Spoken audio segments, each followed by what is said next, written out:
Those two reds above the black are not on. The other three reds are all available. There you can see he can get on those at any time he wants to. Okay. He'll be disappointed not to win the frame because eventually he's going to have an angle either from the red to move the two reds into play or from the black. So Ding's gone favour for 2-all. And still his highest break is only 28, which is about to be surpassed here.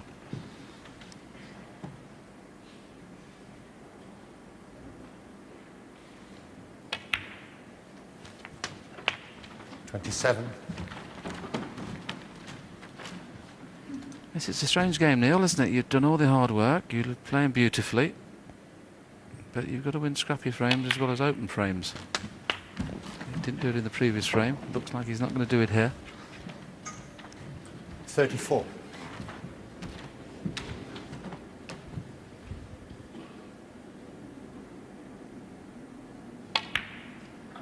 35.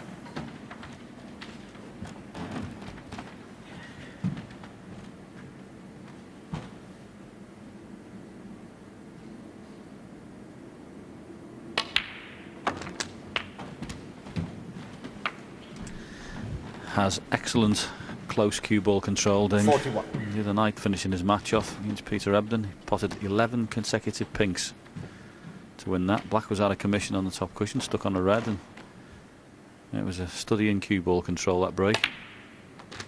Very similar to this. 42. Now he's trying to leave the angle on the next red, just to flick the red. He doesn't want to kind of move it onto a cushion, so he's just trying to finish just off straight on this red. If he's not just off straight, which he's annoyed about that, he's come back too far. You could see the annoyance in his face. So now he's going to have to play on the black or the pink to get the cannon. You can see he's overscrewed that 2 inches. 2 inches further to the left. He just runs through the red, flicks the red out on black or pink, end of frame. Yes, the one place not to be was low there. Even if he'd left it a little bit higher than that, he could have flicked and played a stun across it and moved the red out, but still. Shouldn't be a problem 49. For somebody of Ding's capabilities just to play a little cannon and force the red out. Yes, he's 18 points in front. This is 25, so the two reds with colours. If this kiss goes right, it's all over. And it is, so this should be 2-all now. Well played, Ding Junhui. 56.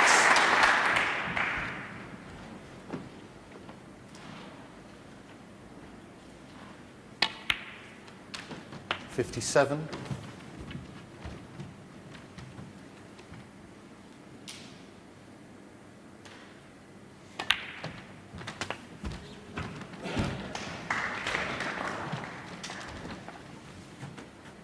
64.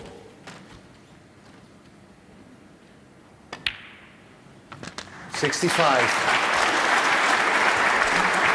Great response, this. Very good indeed. And we know he's got an abundance of talent, Ding Junhui. And added to this newfound application is going to make him a handful 71. for anybody. Good stuff.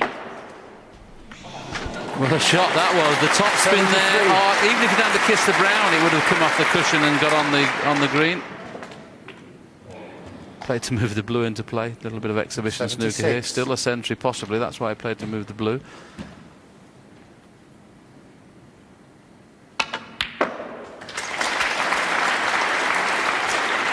I think we're going to get what we 80. wanted. A classic final. I think both these players have written the ball really well. Oh, goodness me, nearly potted that. Well, the session, the highest break for Ding there was that break of 18. No other breaks above 30, but he's done what he had to do. Got back in the match. And we're all square at the interval at 2-all. It is a reminder that it's 2 frames apiece. And we have a new team in the commentary box for the remaining 3 frames of the afternoon as we say hello to Dennis Taylor and John Virgo.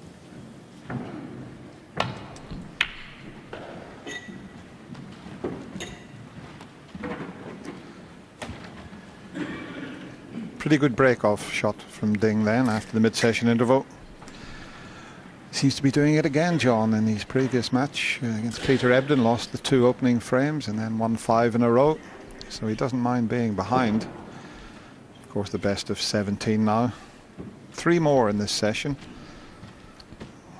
with a possible 10 frames this evening.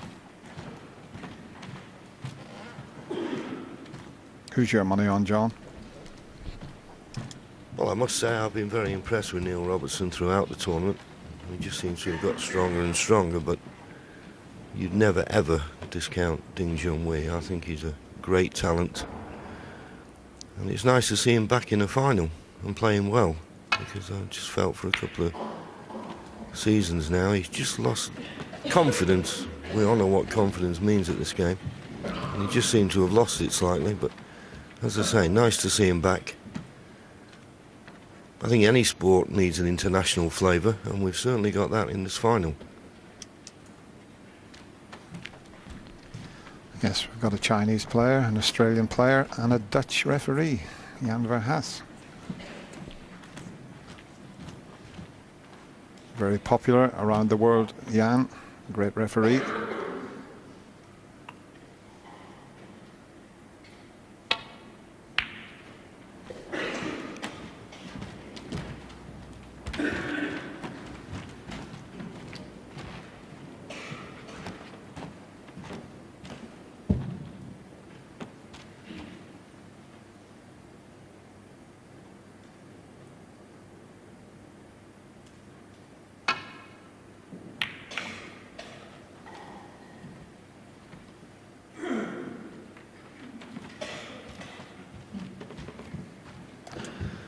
Well, not a bad safety shot, but this red to the left corner is potable.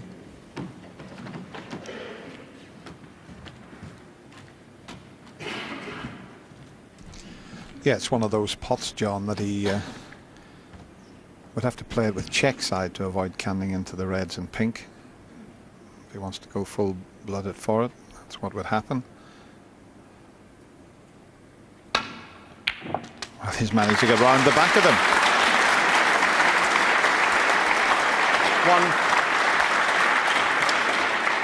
And that was a terrific angle he made there, because it looked a thinnish pot. So he got a lot of screw and side. As you say, he did do well to avoid the reds. Just looking at what the best colour to play here. It's a possibility he could play the brown if he's trying to disturb something. He's just having a look to see if there's anything available. It doesn't appear that there is. And the brown really is the only ball that gives him an angle. Well, maybe there's a possibility of a plant, but there's quite a gap between those reds. So maybe playing a cannon into the bunch.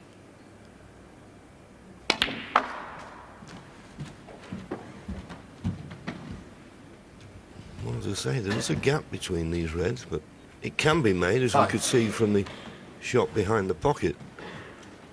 But it's no certainty, this.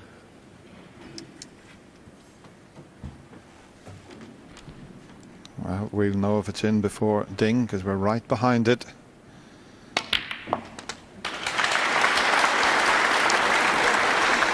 Six. And this so often happens when you put all your concentration into a plant, you tend to forget about the cue ball, and well, it couldn't have finished any worse than that.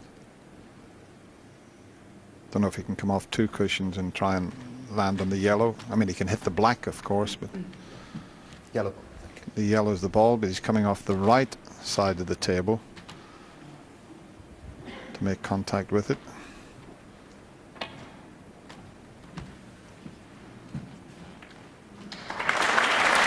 Junhui, 6.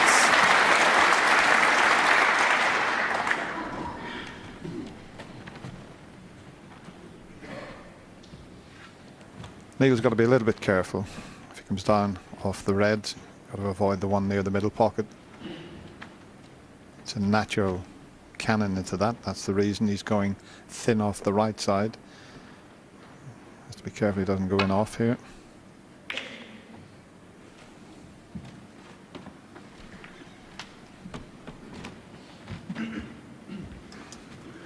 Well, he flicked the blue, and this red will go past the black into this corner pocket, and every reason to play it. Doesn't have to do much with the cue ball. If he pots the red, bound to be on the black.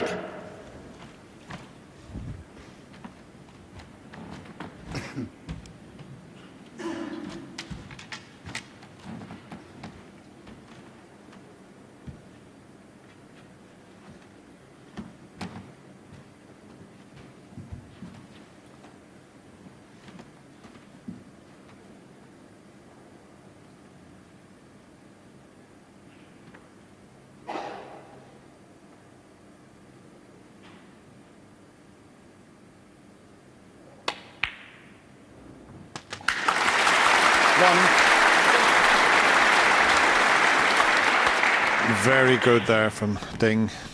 And he's got an angle on the black if he wants to go into the red. It just touched the near cushion, but the pace allowed it to go into the pocket. He's pointing the tip of his cue, so that's what he's trying to get. But it's funny to control it when it's like this. That's the sort of line he would like to open the reds up. But if you hit it hard, you tend to swing it away to the right slightly. Let's just see where the white finishes up and into the reds. He's played it slow, but if he's too hard, he's out of position. I think if he had hit it hard, he might have. He was 8. He still would have moved the reds, John, I'm sure. Yeah, it's very unlike Ding not to play the attacking shots. But sometimes you see it differently when you're down there on the table.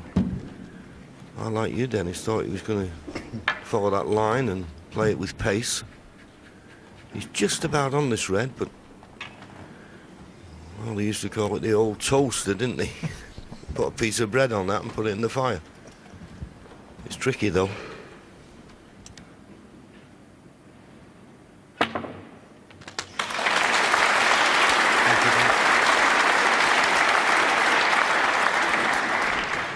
Yeah, that's a terrific recovery shot, 9. especially with that implement, the old toaster. I never knew that, John.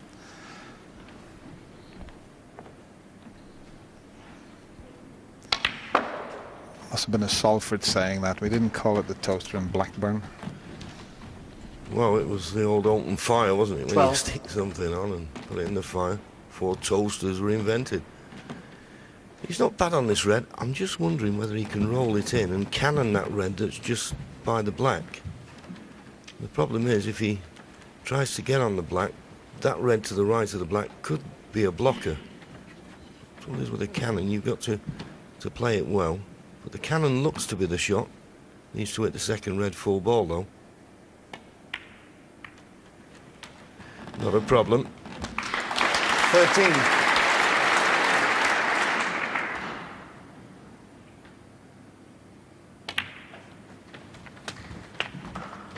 It's just they're a funny pack to go into from the black. Just the way the reds are there. Much easier to go in from the blue.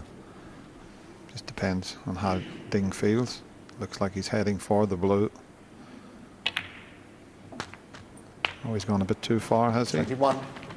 No, just about okay. It's a thinnish contact, but he doesn't have to screw this. He just has to roll it in. In fact, he's now looking to see if he... well, he was looking at the blue in the corner, but there's no red available.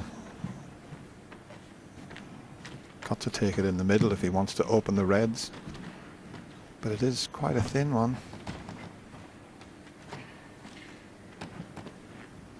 So key shot coming up.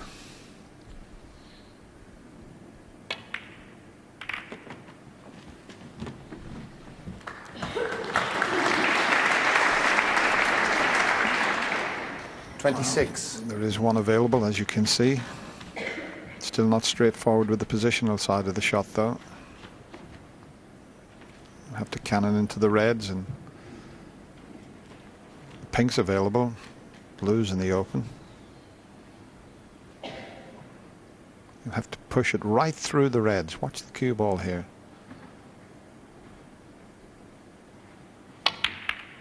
Played with a lot of topspin and played 27. well.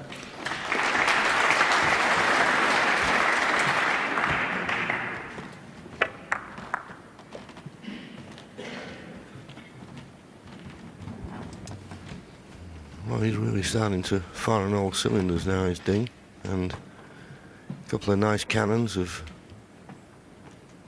put the reds in nice potable positions. Everything really, you would think, set fair for a frame-winning contribution. Already got a 33-point lead. Lost the first 2 frames, but has come back strong.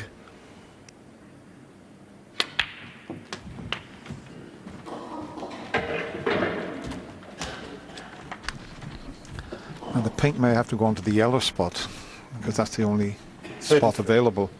And the blue may be blocked with the red to the left of it, so he might have to play up for the pink again here. He'll come round and have a look to see if the blue will go. That's what he's looking at. That would be to his advantage if it would pass that red.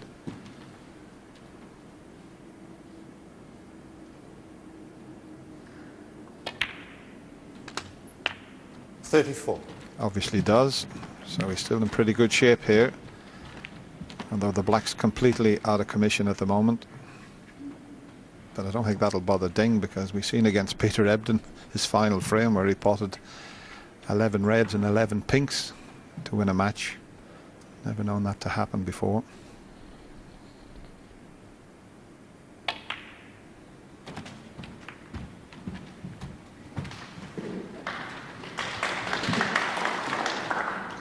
$39.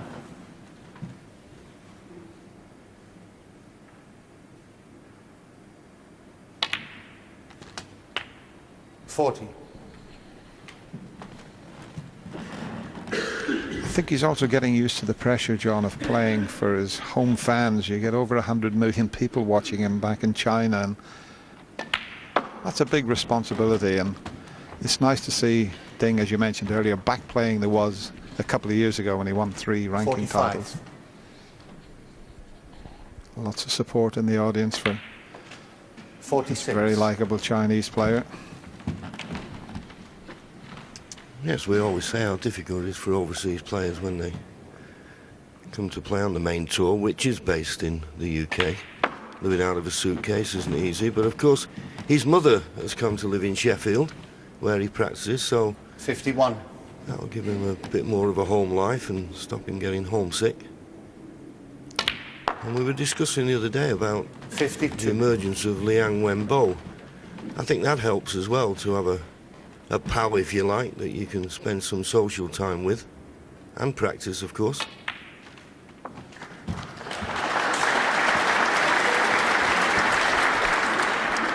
Just the start 57. Ding wanted after the mid-session interval.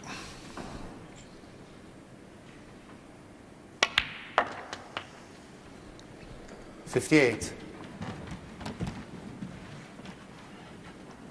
It all looks so good at the start, 2-0 up, but the way he's played in this Grand Prix, this is going to be one home dinger of a final.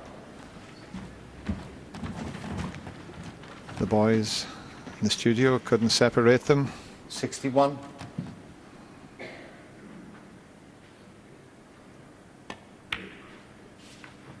$62.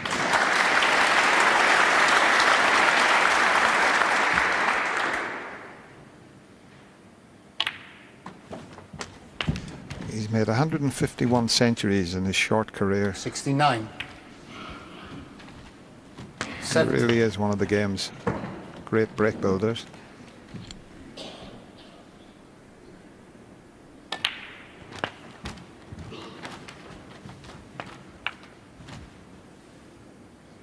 $77.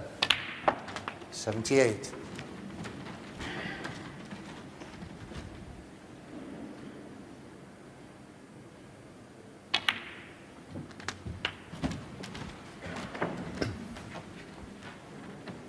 $84.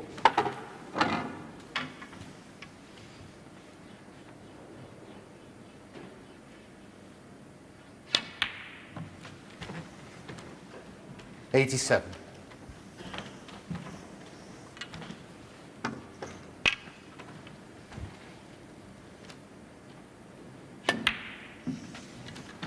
Thank you. 90.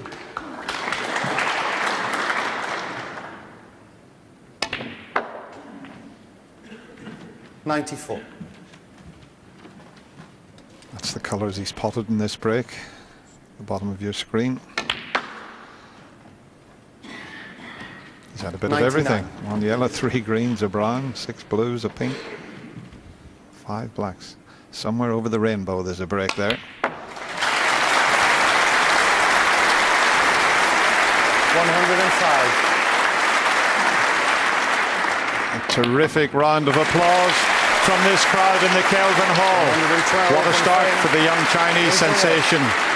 He's made a century break straight after the interval, and he now leads 3 frames to 2.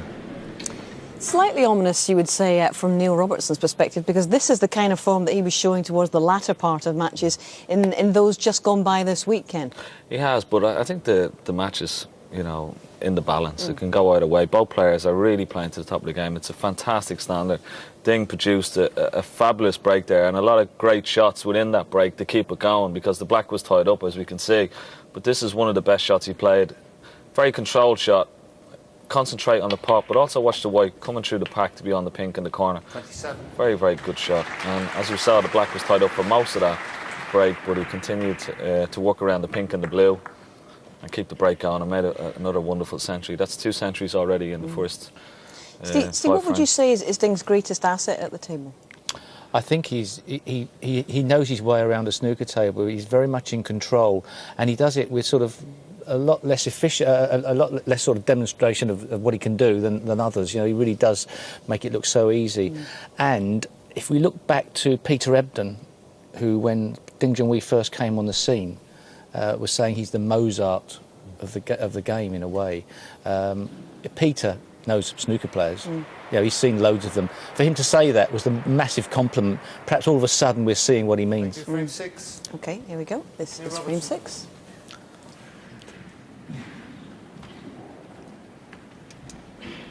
There's just 2 more frames now to be played in this session.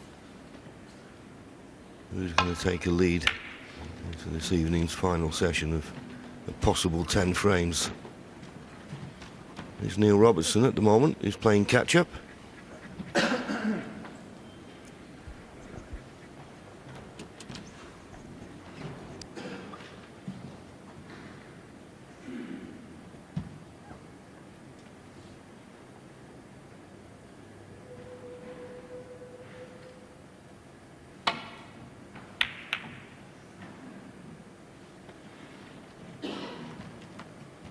Probably is a slightly easier pot, believe it or not.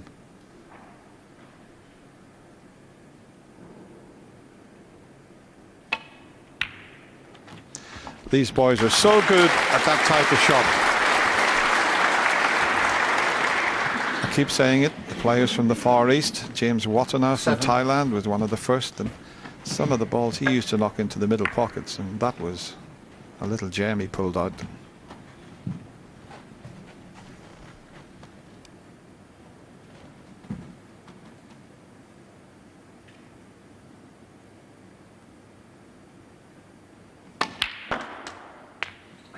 Eight.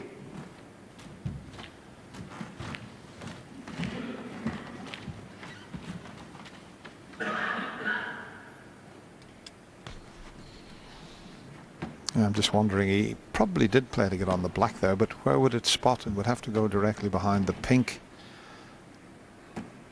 It would still be available.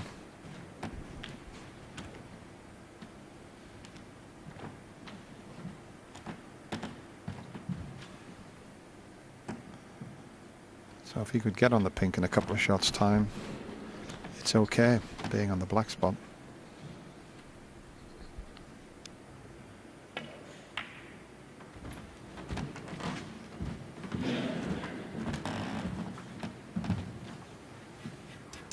Well, he thought if he could roll the blue in, he could reach and play the pot on this red to the left corner without using the rest. What makes it difficult is the green and the brown, because sometimes if they're just in the wrong position, you just can't get right down on the shot. He's at full stretch here.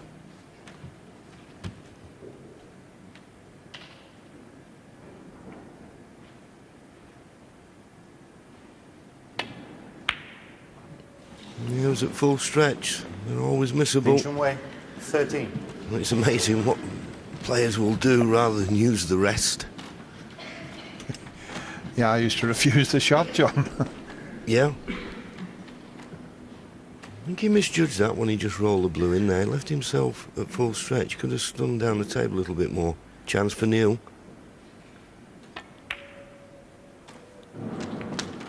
One.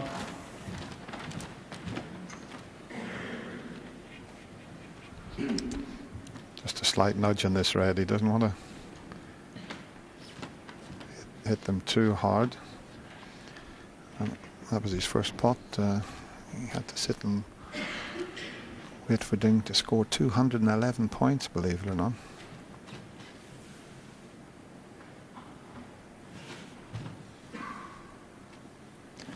Well, you'd think he'd just play a delicate little nudge on that red, the middle of the 3, but he's playing a cannon on the other one.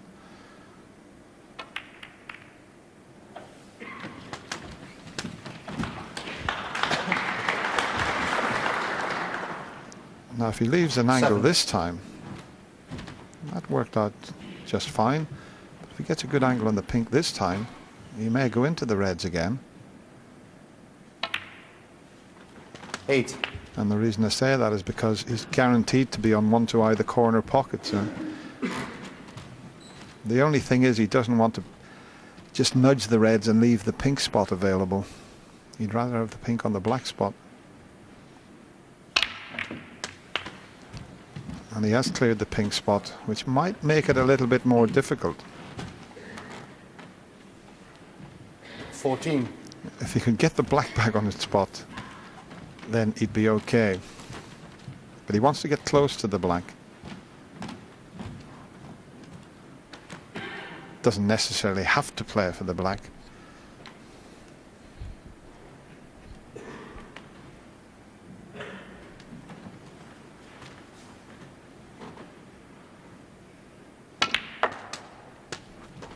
$15.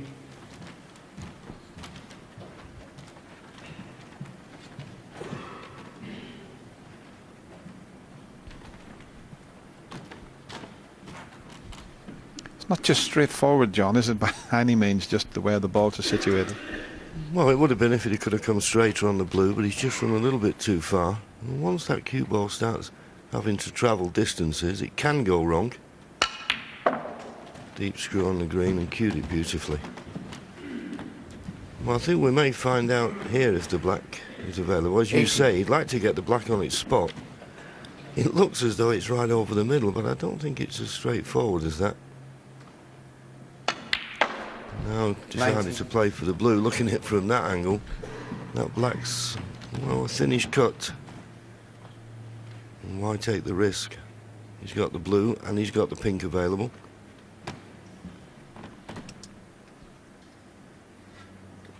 Yeah, if the pink goes in the left corner pocket, that would be a helpful situation. And if it doesn't, then the pink, well, slightly out of commission. It looked from our overhead picture that that pink would pot. We're still having to work very hard for these.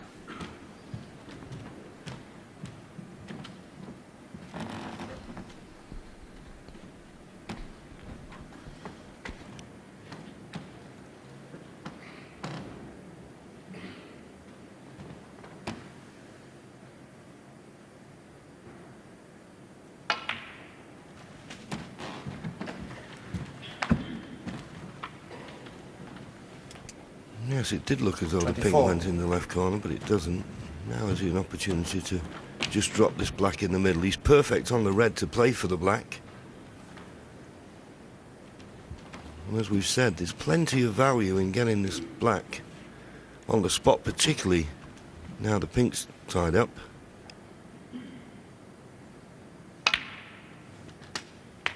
$25. Well, he keeps looking at this black, but he's not being tempted, is he? No, I think you'd have to get right in behind it to make it an easy pot. And as you say, why risk it?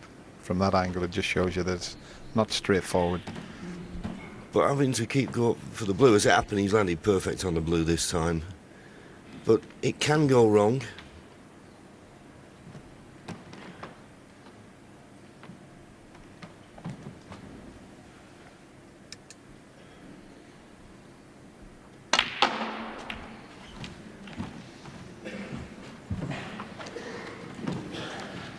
Well, this next shot will clear 30. the pink. The pink will be available into the pocket that he's taking the red. So for a few shots time, we know that that will be available.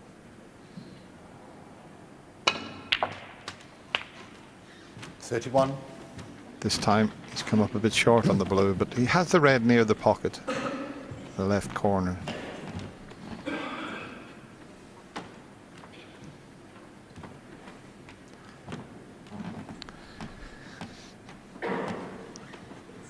This break has taken almost 6 minutes, but it's because it's just very awkward.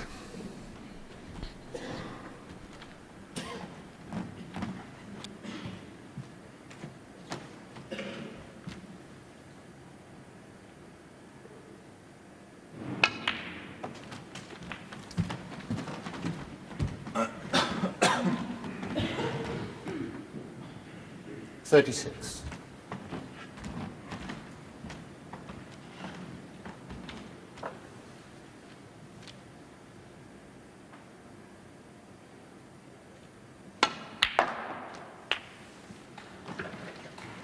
$37.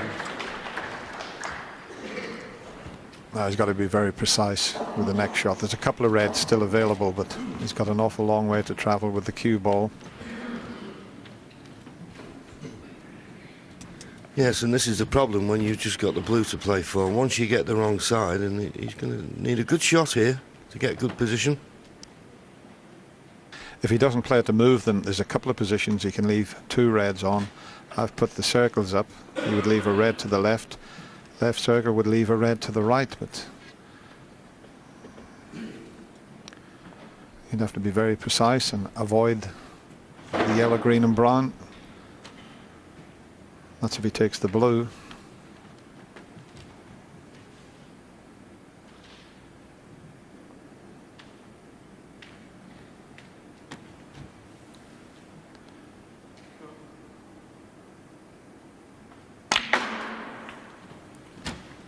Oh, he's still on the red, but if he misses the green, he'd have been perfect. 42. Key shot. If he knocks this in and gets nicely, he's back looking at the black again. He'd probably play for the pink or blue.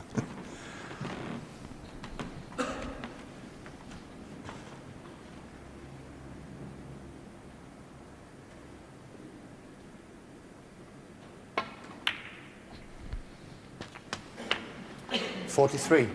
The chances there now. 30 the difference. He's had to work so hard for this break.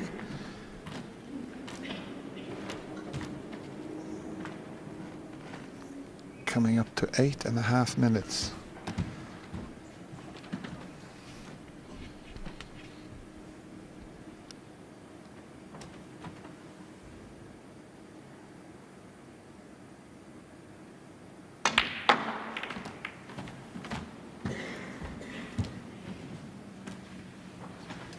Whenever you go into the balls, you always 48. trust a little bit to luck.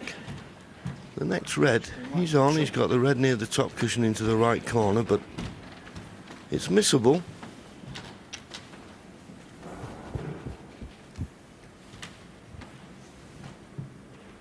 But you feel if he can knock this in, get good position on the next colour, the frame's at his mercy and should level the match.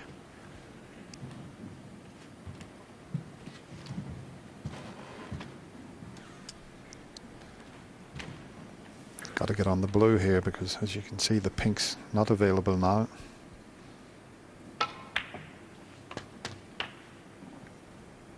$49.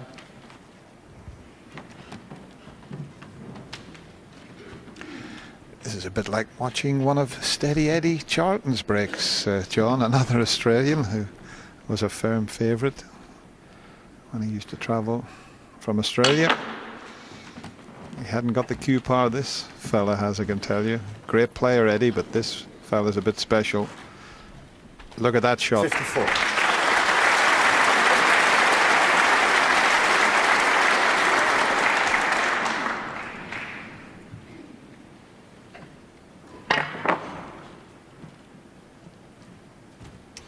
Yeah, generated a lot of topspin there. Really couldn't have played it much better.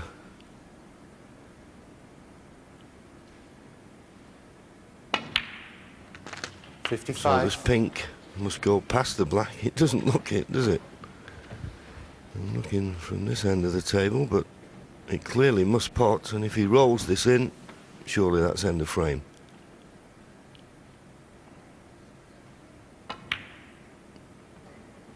In it goes, and Junhui Just overstretching on a long red, missed it, and he's sat down ever since. 61.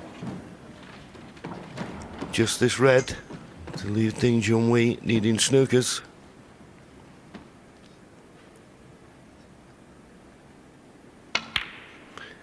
It was hard work, 62. but it was worth it in the end. Well, Ding made a century break in the previous frame, potting all sorts of colours.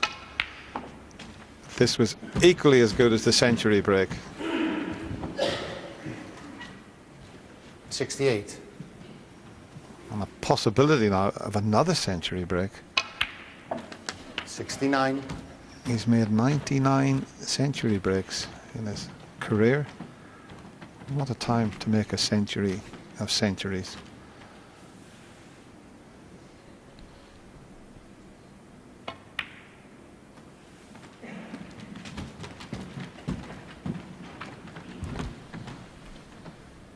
$75.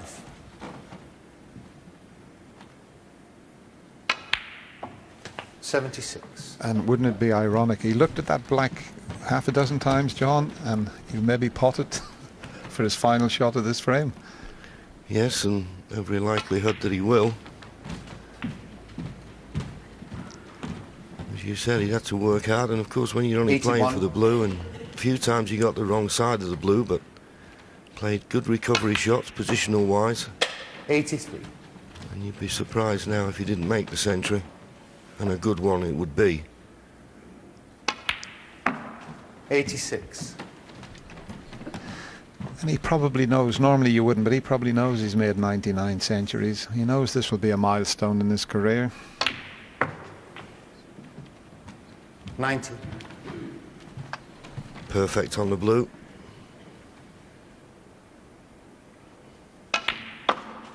95. 100 hundreds coming up. Well played. Absolutely superb from Neil Robertson. Had to sit out the last frame. Got one chance in this. And did the business. We've got a cracking match on here. And Neil Robertson sits down, I'm sure, very contented. He's levelled. It's 3 apiece. Tough school, this, Dennis. One mistake and sit down. Well, he opened the match with a break of 124, and now he's had that 108, and Ding had the 112 in the previous frame. It's living up to his expectations, John, isn't it? Yeah, well, they're both potters and they're break builders. I think that is the modern game, really. There are one or two out there who try to win on a tactical type of game, but it's very hard these days, particularly as the balls open up so much. You've really got to take the bull by the horns, and when you get the chances, you've got to take them, and both players have done that so far.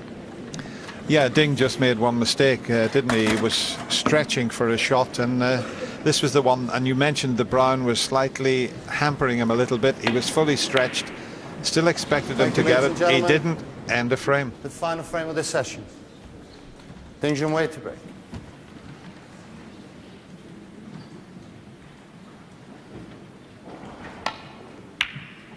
You heard referee Jan Verhaas saying this is the final frame of this session, and who's going to go into a 1-frame advantage for this evening's session.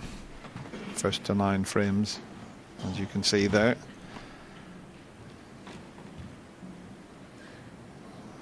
Now, will he slot this one in?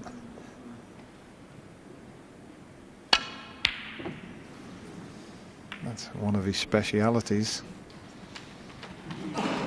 And the only ball you can leave is the one you have a go at, and he's left a half chance for Ding Junhui.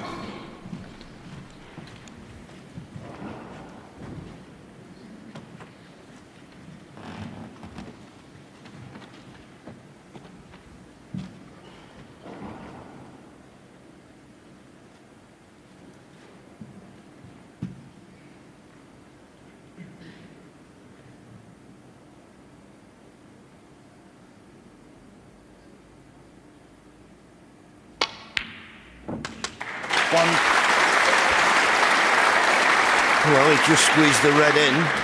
I don't think there's anything that's available, but he's got the perfect angle on the blue. You see the shot so many times.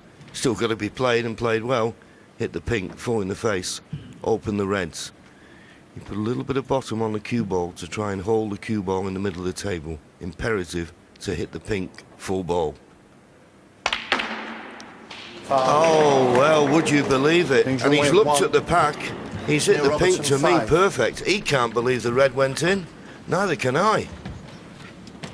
Well, he did look at the pack to see if there was a plant on, but you couldn't envisage the red hitting another red and going in off that. He did look at it. You always have a look. That was very unfortunate.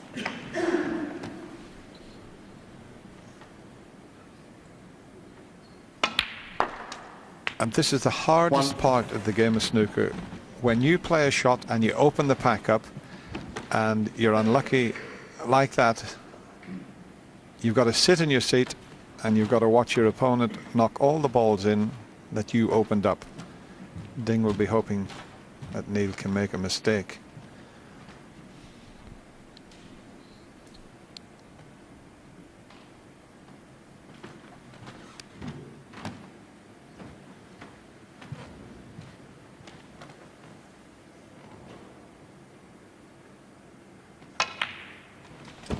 The balls are not ideally placed by any means.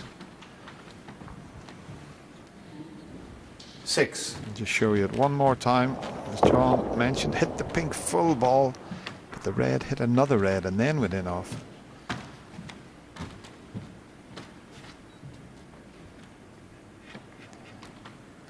Well, if he's on this red to the right corner, it's not going to be easy to get position. Watch the cue power of the Australian here. He hit the other red and still managed to get the white to come back. The brown was always going to be available.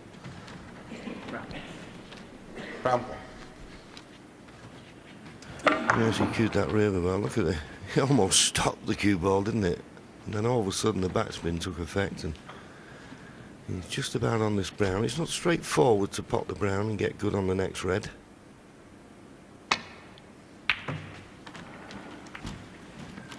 Not straightforward, and he didn't make a good job of that, really. 11.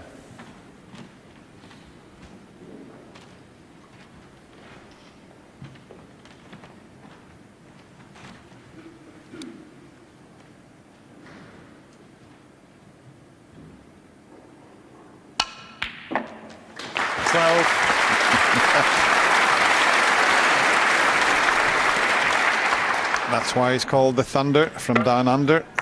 And Neil Robertson special there.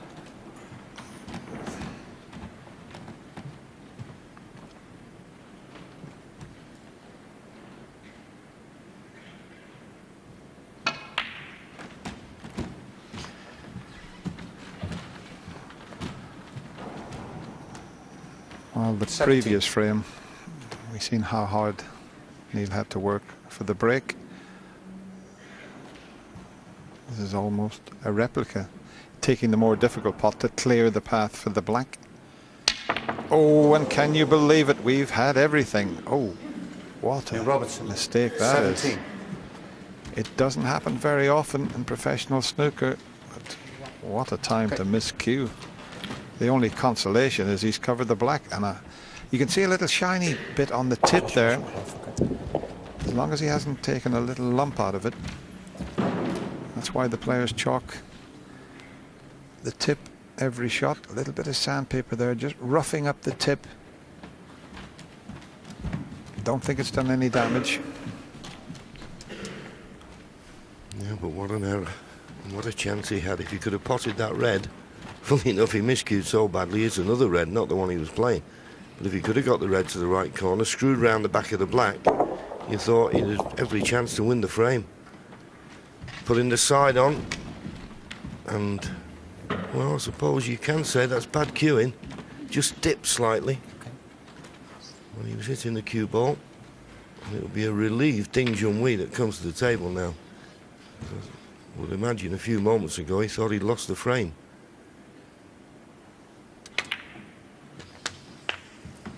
Thank you. 1.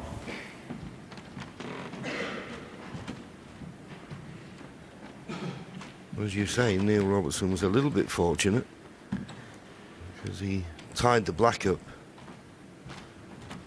Another day, that black had been the alt available into both corners, and it would offer Ding Junhui a chance to win the frame at this visit, but highly unlikely the way the balls are situated at the moment.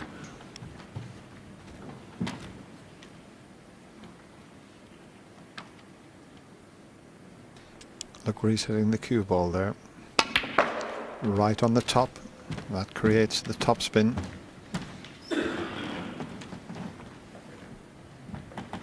Four. Didn't quite get it as far up the table as he intended.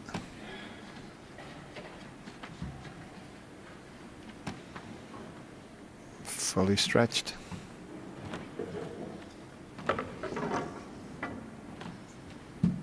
Bit of a free shot this, as long as he doesn't cannon into the red near the side cushion.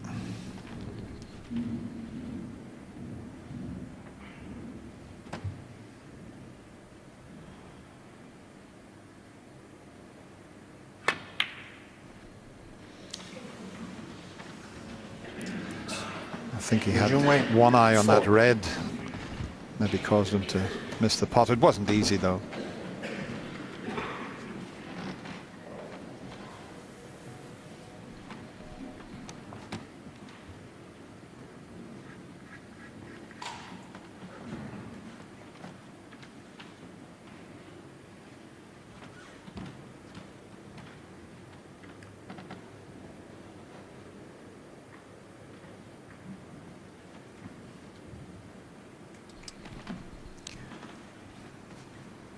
Not worried about the pot, Neil. He's worried about where the cue ball will go. It's going to cannon into something. There's no way he can take it on and get round the angles.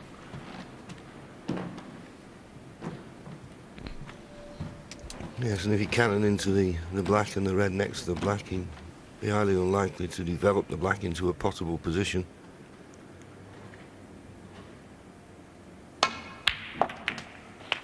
Well, I said that. It's not bad. It's a tricky black, but I'm sure he'll take it on. Trusted to luck. That kiss on the red near the top cushion helped matters. But fair play. He was brave enough to play the shot.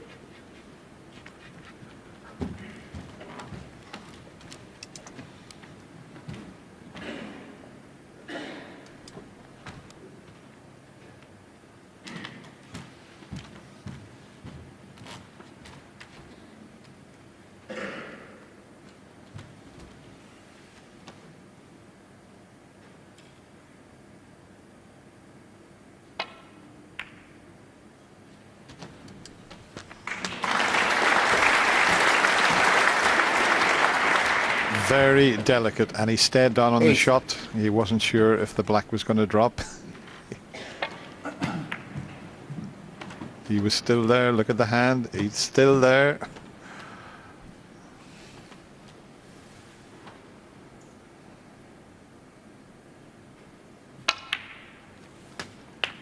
Nine.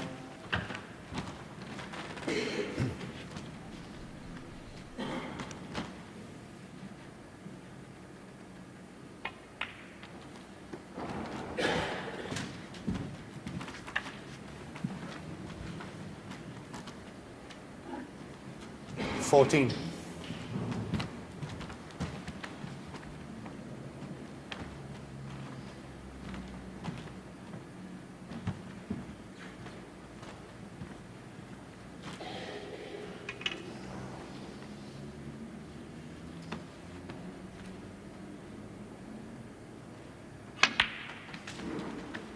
Thank you.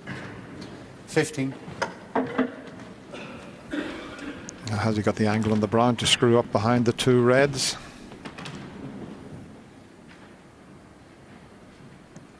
Needs to screw up to somewhere near the circle. Well, they'll go in the right corner. It looked as if one was blocking the other.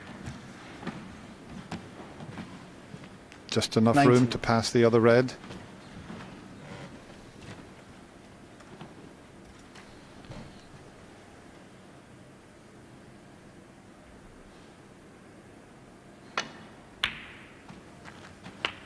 20.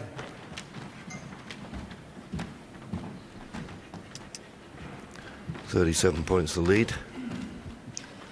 Pots the black, 44 points the lead. So couple of reds, couple of colours, that's all that's needed. And I've looked at those 2 reds on the side cushion. We had a shot before. They're not far off a plant. Whether he wants to risk the plant or not, I don't know. Well, they're not a plant anymore. And has it gone wrong? Well, I'm looking at his body language. I think he's still on this red to the left middle. 27.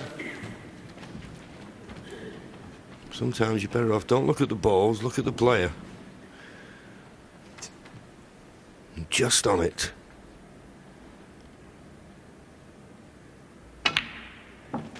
$28.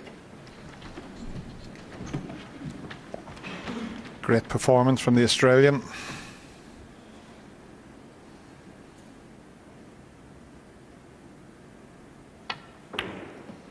He lost 3 frames in a row, but he's come back very strong here. Yes, just this red needed to take a lead into the final session this evening. 36.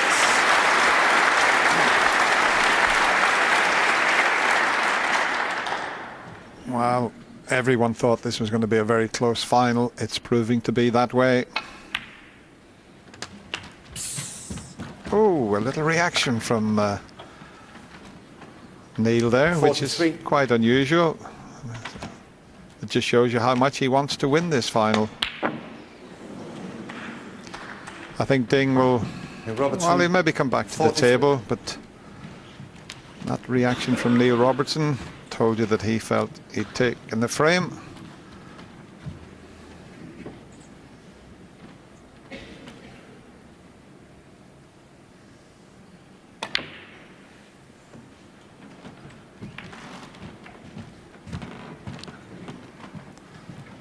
Might be able to show you the reaction here when he look, yeah, it's my frame, he's telling us. Nothing wrong with showing a little bit of passion, even though it's only the 7th frame. A very proud Australian. Will Aussie rule?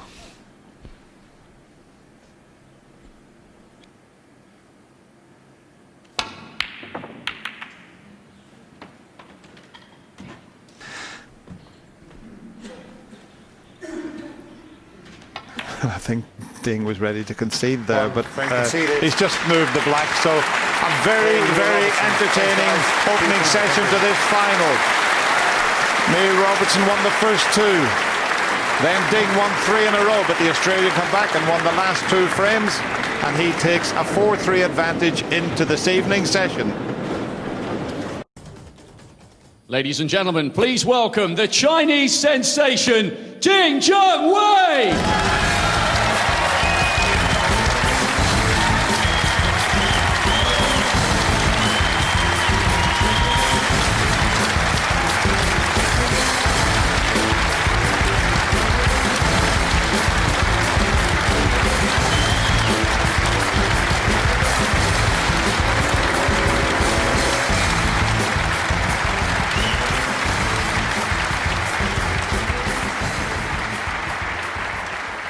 And here he comes, the Thunder from Down Under, Neil Robertson.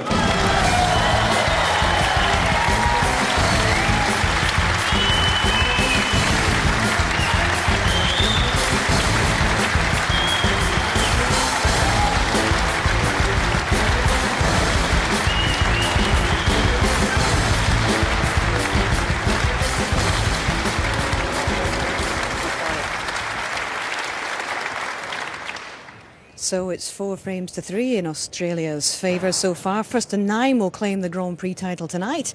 And waiting to talk us through the first part of the evening are Ken Doherty and Willie Thorne. Good evening, gents. Good evening, Hazel. Good evening, everybody. This could be very special indeed.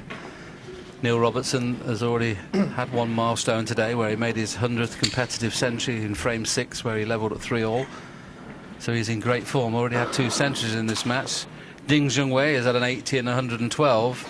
So that is the standard we're expecting this evening, Ken. It's still hard to call. First frame, big frame for Ding.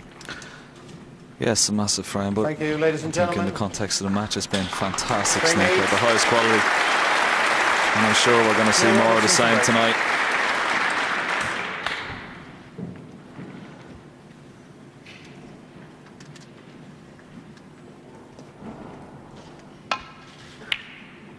So Neil Robertson getting this opening frame of the evening session underway, and he'll be pretty pleased, really, having been 3-2 behind to make breaks 108 and 43 to go one in front. Excellent session of snooker in the opening session.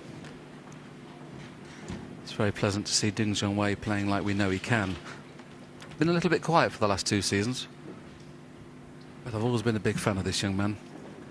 Excellent break builder. Scores very, very heavily, as good as most.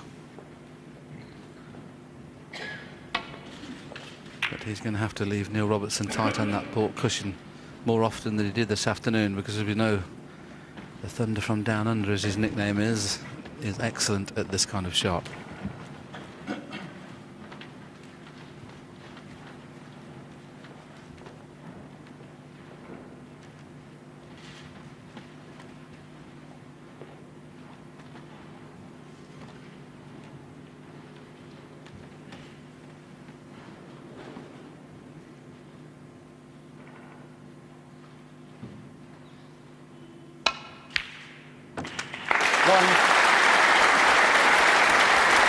Called it well, Willie. Trademark Neil Robertson pot.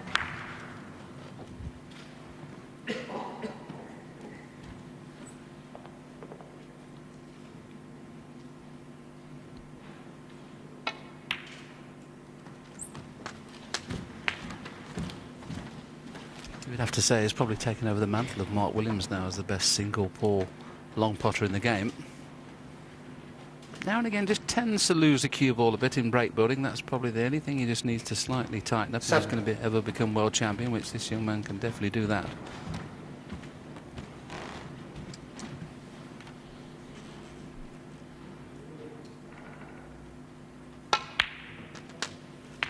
Eight. I saw him pot 2 balls at once yesterday, so he might be the best double paw pucker as well.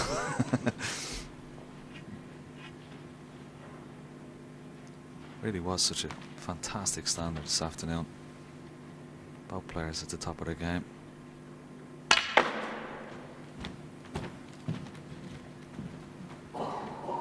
There's another fine example of the cue pair of Neil Robertson. Great shot. 13. Just ran slightly. Bit too much, but look at the power he gets in this. Loads of top spin. The side as well to help speed the cue ball up. Unfortunately for Neil here, the black's not available, so it's going to be really hard to get onto a colour here.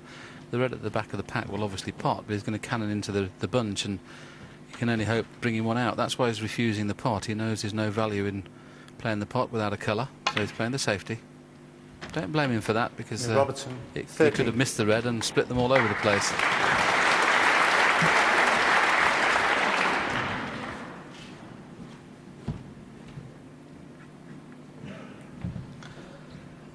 It's a sign of his maturity as a player as well. Willie, his safety game has improved over these last couple of years.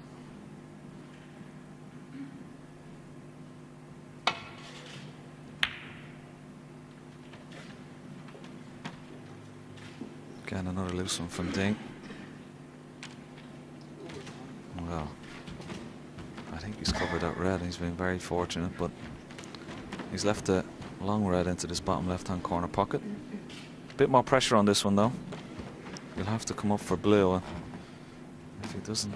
If he misses it, the red will be available for Ding into the right middle. So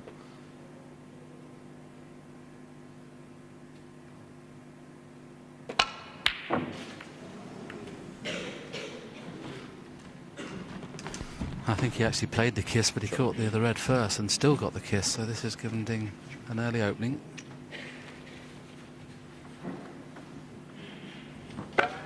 Yes, he was playing actually the cannon on the red, and he hit the other red first, but still got the cannon.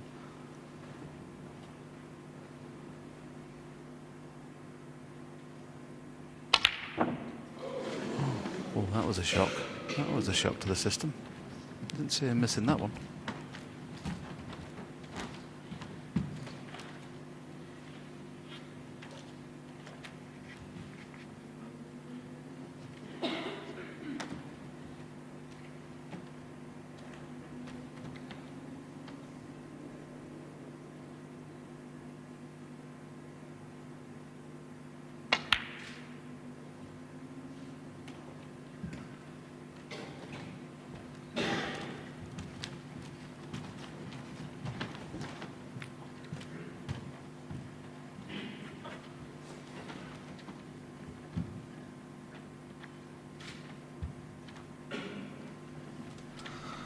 Just checking the pack there when he screws into these reds. White down behind the black. He just wants to make sure that nothing is going to go over either middle pocket.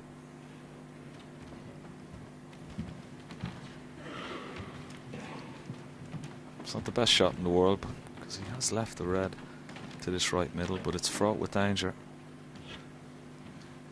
Not only the pot, but also what he might leave should he miss it. That's why he may not be taking this on.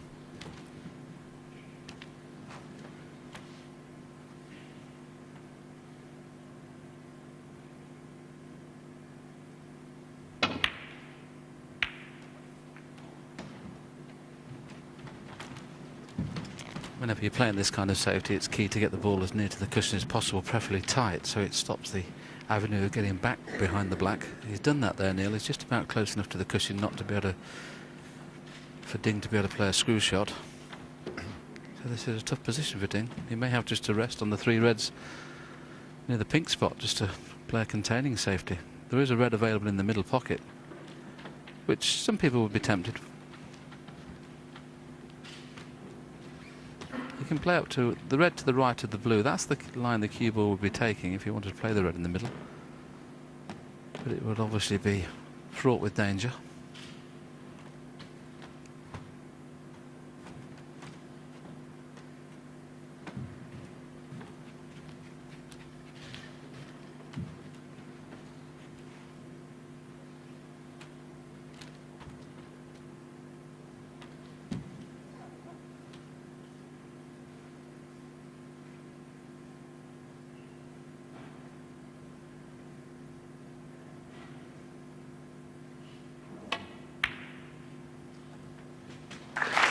Went all out for the pot as I suggested, and I'm sure he felt he was going to cannon on the red to the right of the blue, and he just missed the cannon.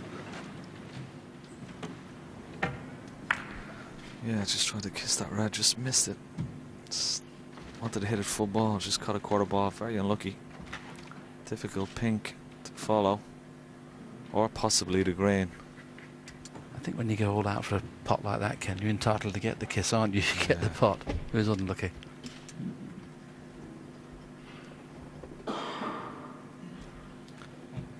Paintball.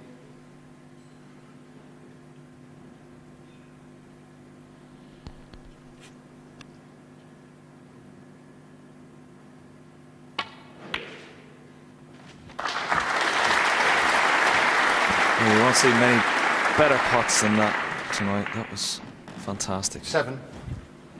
And richly deserved to be on this red into the middle. These are so dangerous, aren't they, Willie? Going across and up. I mean, if you did it out of 10, you'd probably pot it 7, so there was that 8. 3 out of 10 chance of missing it, and at this stage of the match it was a tough one to take on, but he's such a great player, Ding. He knows that he's going to have to let Neil Robertson know that he's here to fight this evening, and that is a real big sign for Robertson. He knows he can't take any liberties. Ding Junhui, you'd normally say he's now favourite to win the frame at this visit. There's plenty of loose reds. 13.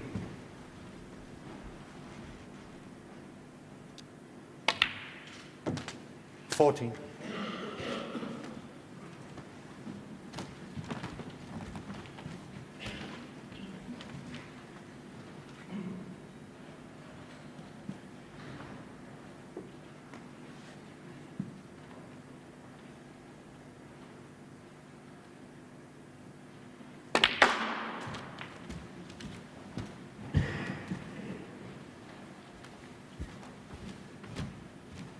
19. Just got a little straight on that blue, and that's like tried to force the angle to get out for this red into the right middle.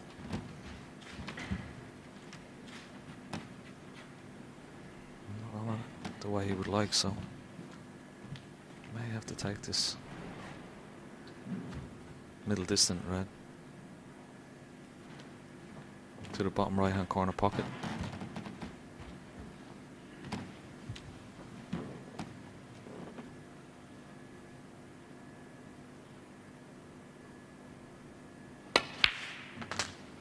Good queuing.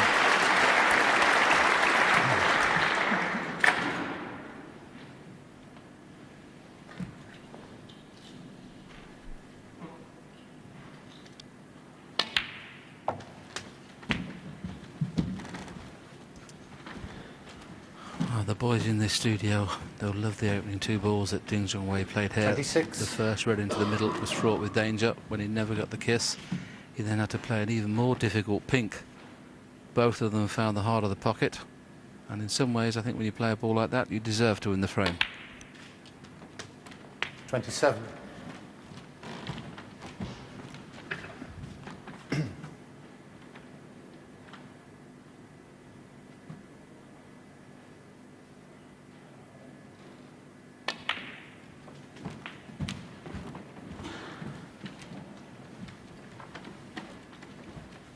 $32.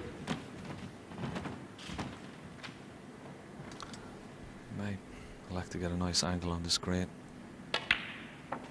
so I can just 33. stun the green in and get over towards those 2 reds at the right middle. It's got a perfect angle here, so you can stun in behind them.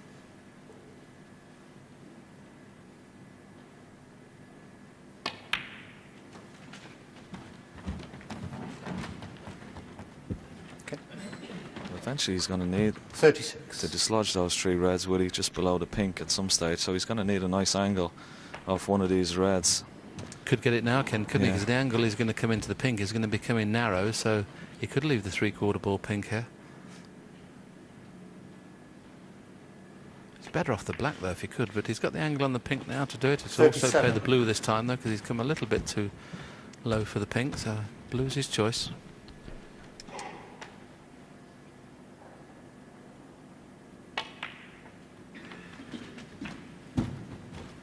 Pointless trying to get into them from the blue, because the pink of course you'd have to hit full ball. 42. So there's no way in the world he'll play the cannon from the blue to them.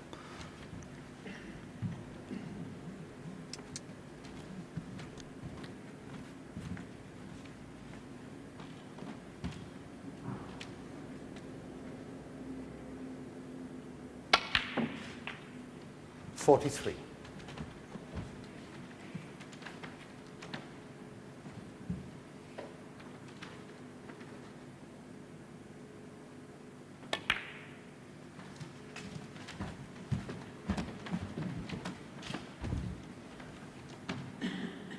$47.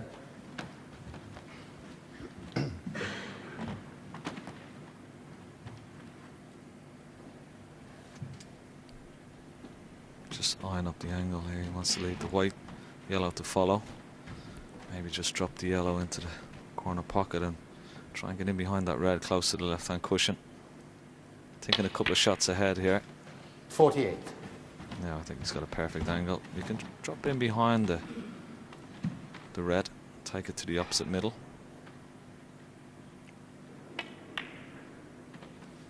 Well, Ding Junhui.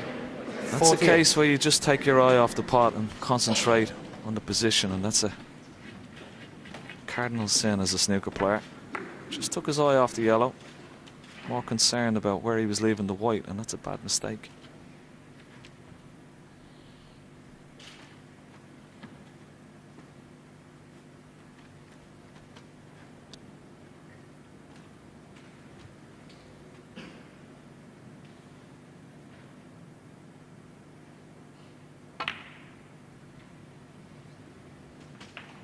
One.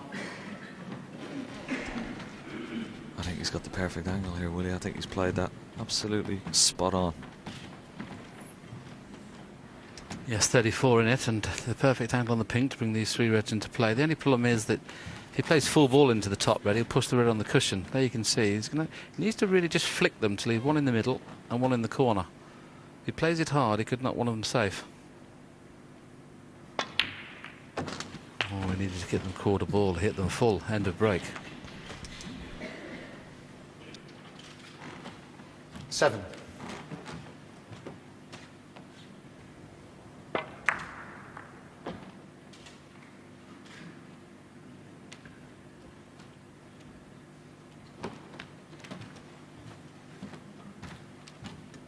So I don't think he called touch and ball there, which makes the shot a little bit more difficult. Can't get back to ball here, so the only problem with this shot is if he rolls into them that he may leave Ding the touching ball, and that's what he doesn't want. He's got to be careful here. That was a poor shot on the pink. I don't know why he didn't use a bit more power and force. Yes, flicking off the red and leaving the white where his hand is, he'll push the second red that little inch or two down the table, which means he'll cover the bottom red as far as the potting angle is concerned. And if he does that, it's going to be a tough safety shot for Ding. The pink will possibly be in the way to get back into ball. And now it's not in the way if he can hit it very, very fine.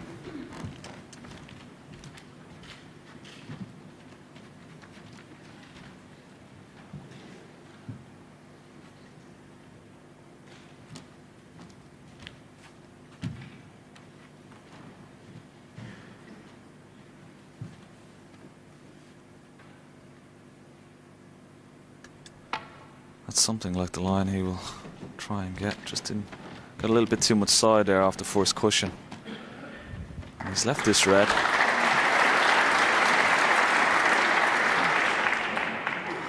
He won't be happy with that shot.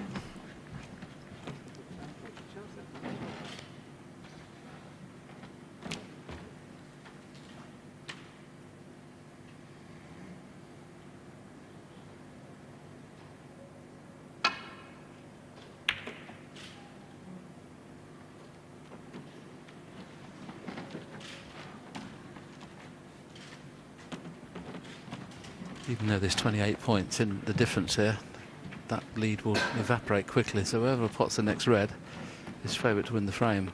There are key moments in this game now, the next 2 or 3 safeties.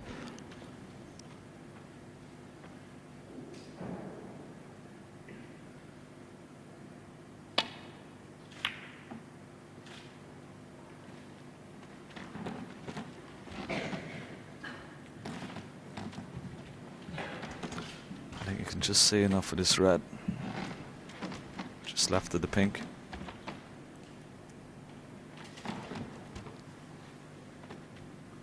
Doesn't have to do much with the white. No, the yellow is over the pocket. You see that very heavy. That could be end of frame.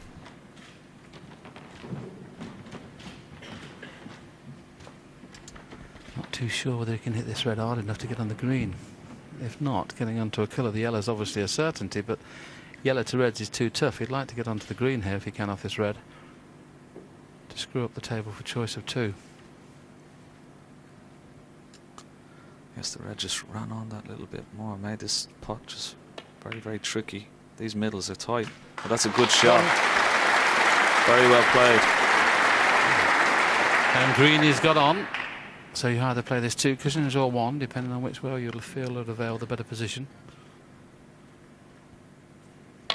Decided on the 1 cushion, and we mentioned whoever potted the next red is favourite to win it. Ding, obviously leading by 32 points, is almost a certainty 4. now.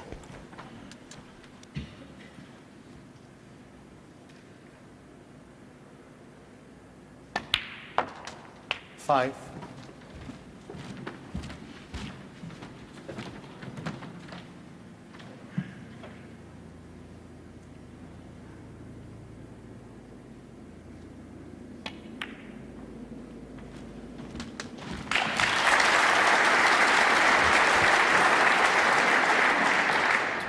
12. Just the crowd acknowledge that was frame ball. 13. It's been an edgy start from both players, Willie. Yeah, both needed a couple of half chances. Obviously Neil's chance wasn't quite as easy as Ding's, but the shot he played pink to the 3 reds would have been very disappointing. He tried it. Sometimes he just try to be a little bit too careful. He's very aggressive. 20. He needed to catch those 3 reds quarter ball. He caught them full ball, and that was end of break. 22. So Ding, with a high break of 48 in this frame, has taken it quite convincingly in the end. 25. This match has been going in sections. Robertson led 2-0. Ding won the next 3. 29. To go 3-2 in front. Robertson won the next 2 to go 4-3 in front. We've never had alternate frames yet. I wonder if Ding is going to win 2 on the trot. One thing for 34. certain, he's now levelled at 4-4.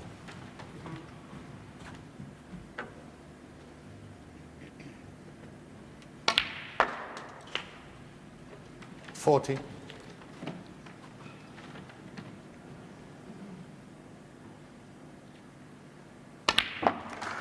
The frame started with 48. He missed a very, very easy yellow. Robertson had a chance. He didn't take it. Ding replied with 47 to take the opening frame of the evening and to level again at 4-4.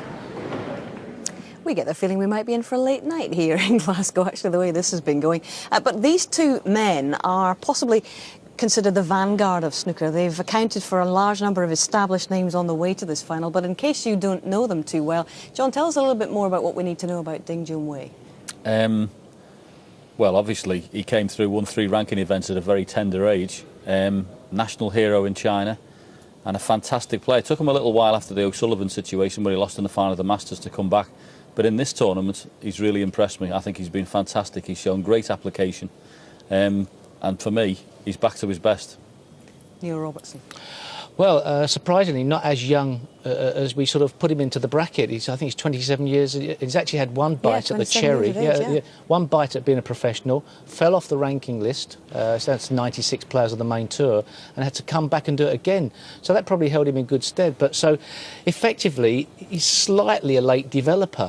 When you look at some of the great champions that have matured at the age of 23, 24, 22, possibly is Stephen Hendry's case. But he's slightly later than that.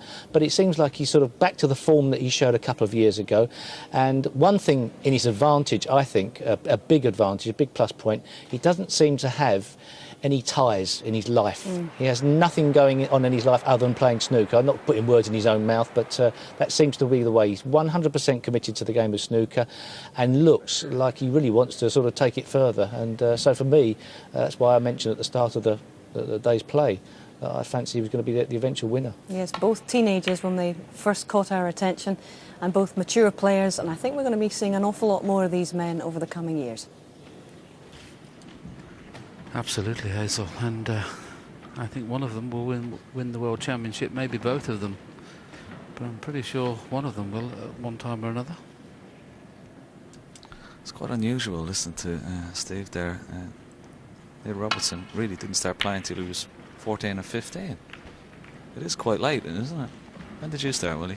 Can you remember 14. that far? Yeah, I can remember that far back, Ken. Yeah, I played in all the junior championships, and then my father, who was a minor, became a steward at a conservative club. It had a full-size table, and that's when I started. But I mentioned earlier on in commentary this afternoon that Neil resided at my club at Leicester for the first year of his snooker days, and I honestly must say that I didn't think he was going to be this good a player.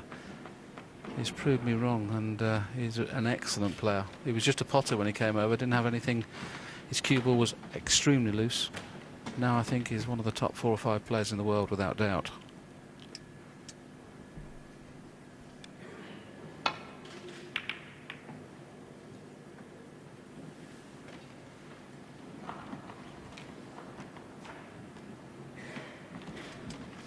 Yes, and I think whatever happens tonight, I think he's up to provisionally number 3 in the world. So he's made great strides. He's left one on here, Ken, that it's one of those, if you get the pot, you go around the back of the red and black. If you hit it thick, you can it into the red. Can make you look silly, these.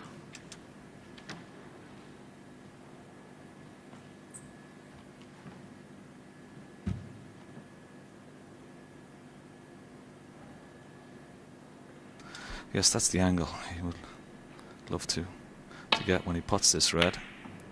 But there you see it. Just a little bit on the thin side, but got the second half.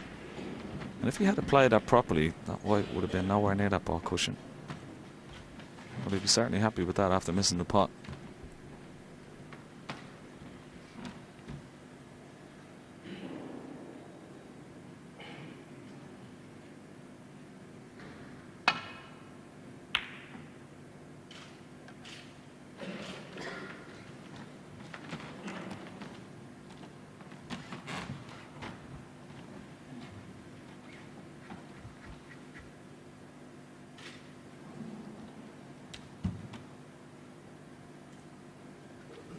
No chance of a pot here, but he's going to have to play this extremely fine, otherwise he'll catch the jaws of the corner.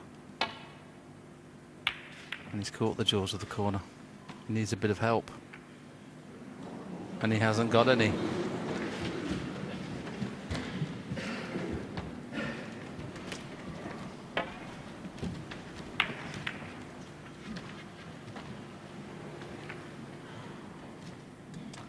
Well, he's nearly potted it. I was just wondering, is that black pass? Well, obviously not. 1. That could have been a bonus had the black gone by the red there, so he'll have to get on that red and free up the black eventually.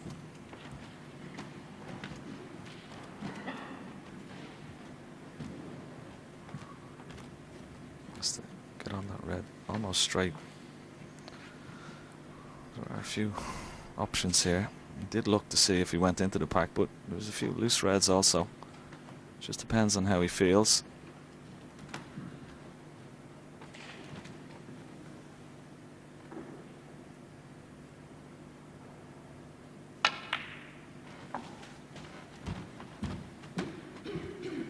That's a good shot. Oh well. I don't think he's come far enough. 6. Judging by his body language, there you see it.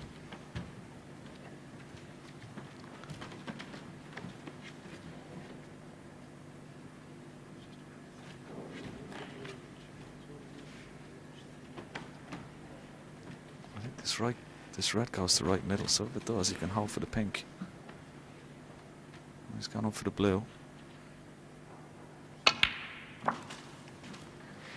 That's a 7. good pot, very good pot, and a perfect angle on the pink here if he wants to bring some more reds into play. Really does cue the ball so straight. Yes, people are probably wondering why he's not taking the pink. He doesn't want to put the pink out of commission. It looks like the pink spot is covered. So he could get the same position with using the blue. We know that the red to the right of the black pot, so he's in no rush really to worry about getting that red for a moment. There you can see the pink would go out of 12. commission. If it didn't spot on its own spot, it would go on the brown spot, which would put it totally out of play.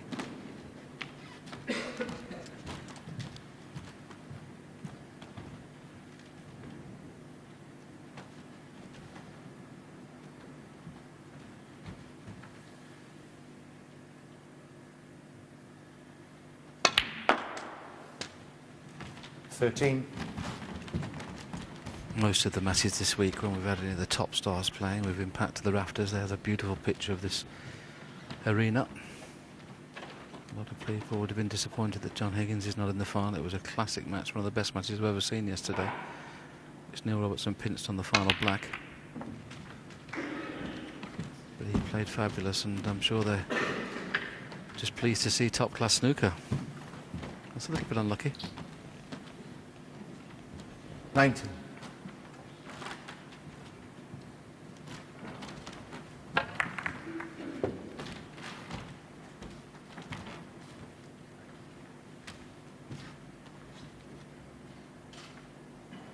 Neil Robertson, 19. This may be touch and ball. It's touching ball. Yeah, it's very hard to avoid touch and ball there from Neil. So it gives the advantage to Ding. Somewhere up behind the yellow, or big target behind pink and brown on the ball cushion as well. Yes, the red that's loose, he has to come inside that red and just go past the pack.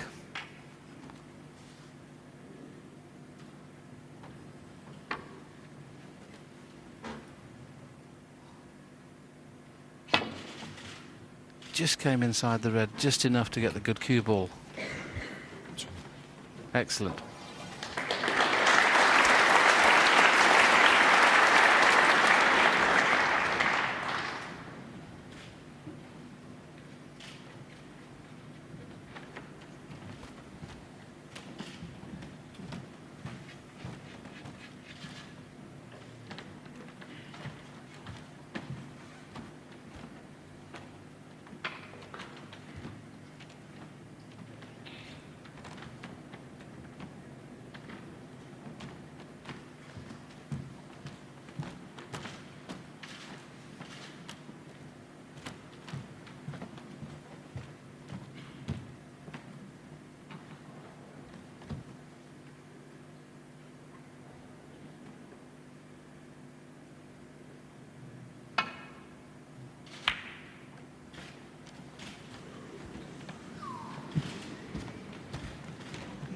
This game's all about fractions, isn't it?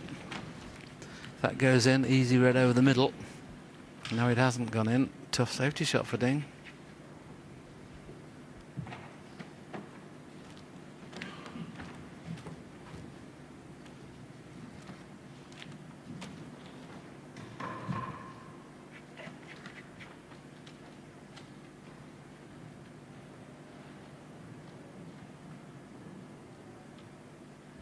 Just got to be careful here, Ding.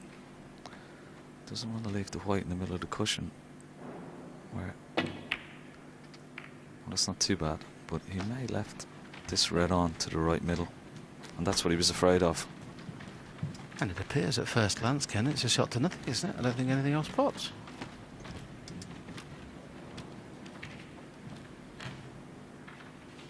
Yes, I think you can have a go at this. It's very, very close.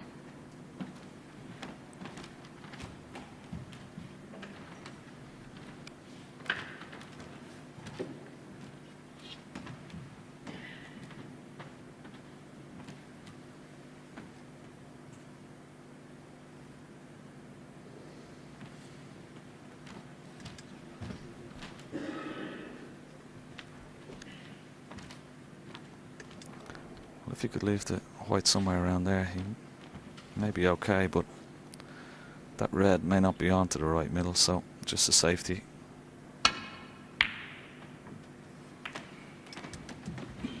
Well, I've got to admit, Ken, from here it looks on, doesn't it? I mean, it didn't appear to could have left anything. It's an easy safety shot now for Ding, playing around 4 cushions. Tight behind the green, tight on the cushion is what he's looking for with the cue ball here. You don't necessarily want to snooker a person when the balls are spread like this. You'd rather just get a good white. Now just keep an eye on the white. If he gets it tight on the cushion behind the green, it's perfect. That's good.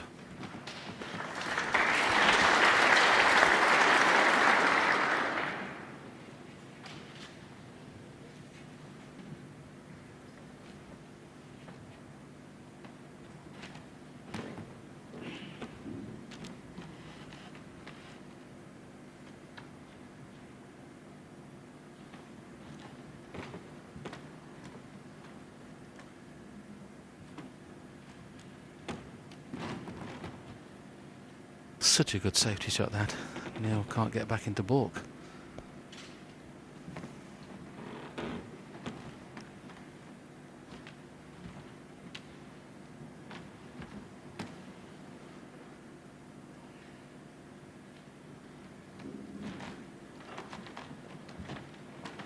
Yes, that's a possibility. He's just coming around to have a look, but it's very, very dangerous and has to be so pinpoint with his accuracy. You can see where you put the lines, Ken, can't you? You can see where you put the lines up, Ken, just missing the black, just missing that red. That's how tough this safety shot is. He's not playing it, though. He's playing an alternative.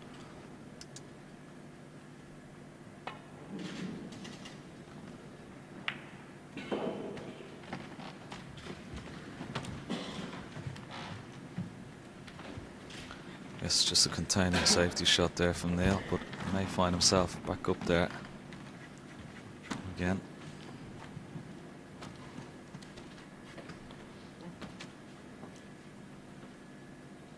Just hands the advantage back to Ding. There's nothing else he could have really done there.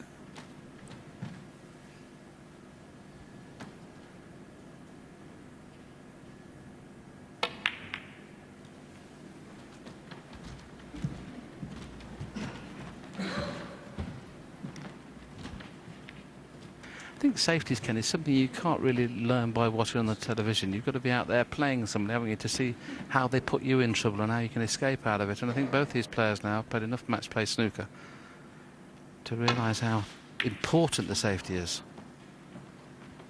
Lost the cue ball a little bit there. Yes, it's an important part of the game. The century breaks are nice to get, but they only win you one frame, and sometimes these type of games are just as important. They can hurt you just as much, so.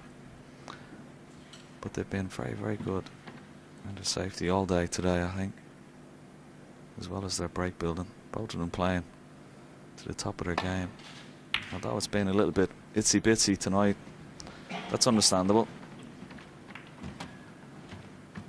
Yes, I don't mind seeing good safety. It's when the balls are missing that you think it's not good snooker, but they've not missed many pots between them. They're still at both 93% pot success rate, which tells you when they're going for pots, they're knocking them in on a high percentage of the time. So I don't mind seeing a bit of safety. If this is hard enough, it'll be behind the brown.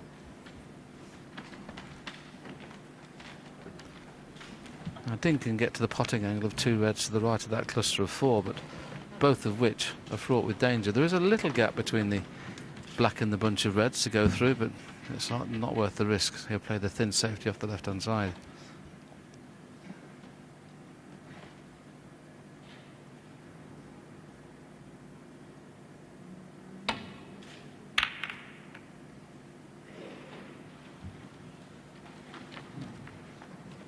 Far too thick. The only good news for Ding in that poor safety shot is not the black out of commission. Just keep an eye on where the black ends up. If it had stayed on its spot, this would have been an excellent opportunity. Now it's okay, because if he gets top side of the blue, he can quickly get on the black. Not happy, is he? Deep thought. Didn't get into that at all. He's played to screw that for the blue in the middle. So bonus is on the corner.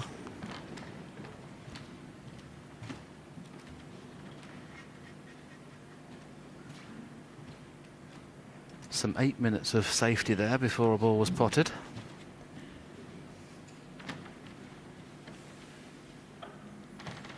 Now can he get onto the red on the black spot, which in turn then he may be able to get onto the black. Too hard. He can get on the red on the black spot, but obviously can't get on the black. Red in the middle's on.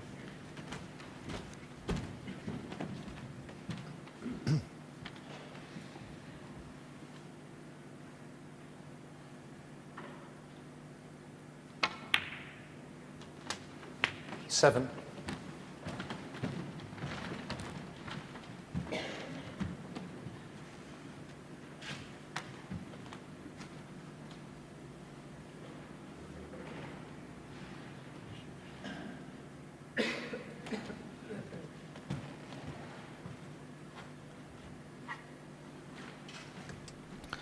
Yes, I think if the pink wasn't where it is, he might have gone in and out of balk with this blue.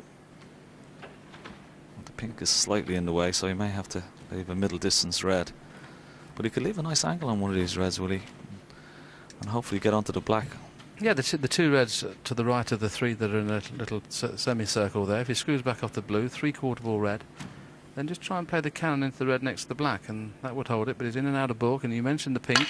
Keep an eye on the pink. Managed to miss it. Needs that cue ball to pull up quickly. It hasn't. It's still on, but he can't really get on anything nicely.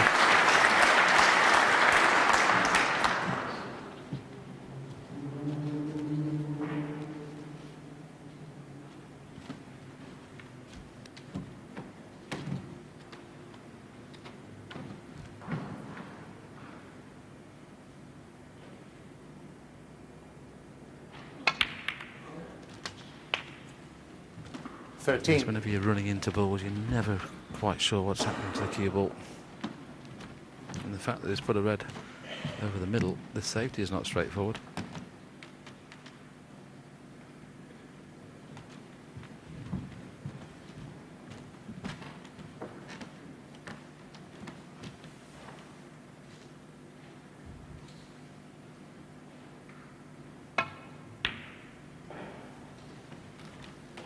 Neil Robertson, 13.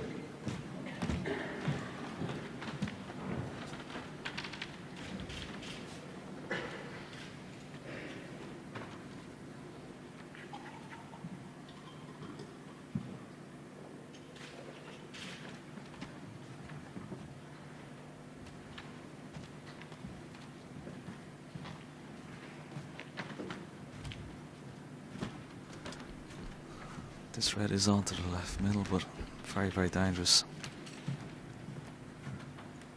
Thing just coming down, having a look at the angle. He may be forced into having a go at this. This is a tough pot.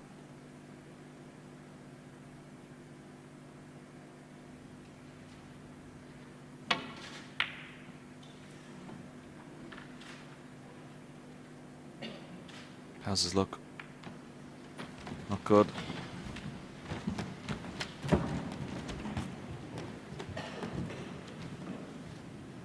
Yeah, we'll try and get blue or pink on the spot off this red. If possible. May have to use the brown just to slide off it to get on the blue.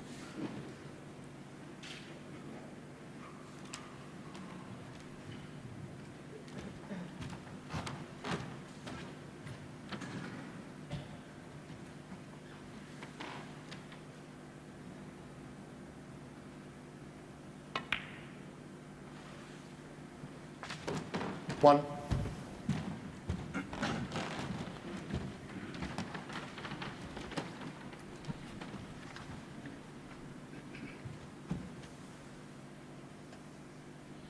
This will, you're gonna have to be pots this blue. He won't really worry about the black being sort of out of commission because he can win this frame by taking blues. It makes the break a little bit harder, but 6. you could just concentrate on getting on the right side of the blue. Already has a 38-point lead. Yes, practiced an awful lot with his friend and colleague Joe Perry, who were knocked out in the previous round, and we still have allegiances, Neil and myself. He used to play at the Willie Thorne Snooker Centre, now plays at WT's in Cambridge, so he seems to be following me around, doesn't he? Certainly has great practice facilities there in Cambridge, and Joe Perry is a regular practice partner. You can't beat playing against pros to sharpen your game up, and they play a lot together. This is a tough one, this one. He's 44 points in front, no problem with the red, but if he doesn't get top side 12. of the blue, the work will start. He's blessed with a lot of power in his cue action, so there shouldn't be any problem. 13. That's a great shot. Now he's got a choice. He either plays for the loose red or tries to bring a couple of them into play, and he just need another 3 reds at least to be absolutely sure of this frame.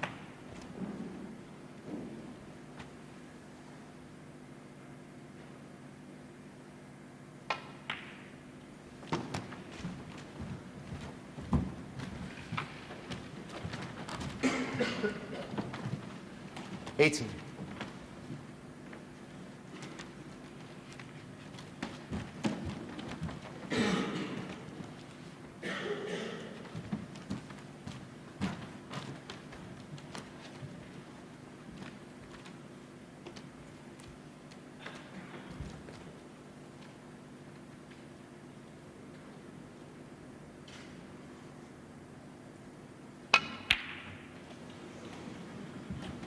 It was obviously very, very tight. 18.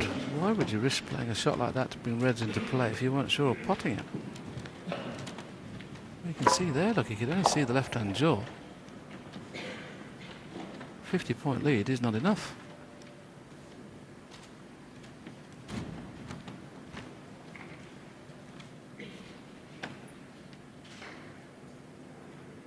Yes, and Dean can't get on this black and this red on the top cushion, so maybe only try and bring another red into play. He has the red to left middle, but again very difficult.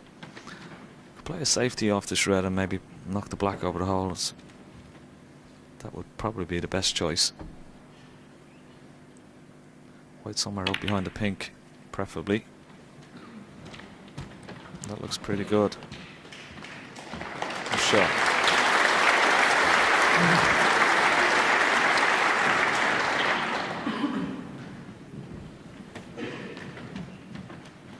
That was very careless from Neil Robertson. He had 2 or 3 loose reds there that he could have played from the blue. I don't know why he tried to get on one of those reds to get the black into play.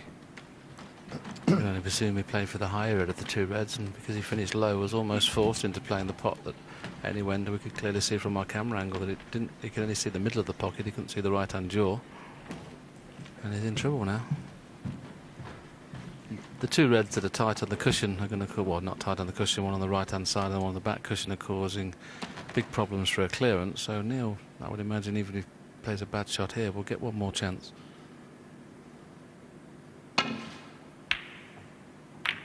He might need it. Well, he's been a bit fortunate there. He's pushed another red safe. So it's very tough for Ding to clear from here.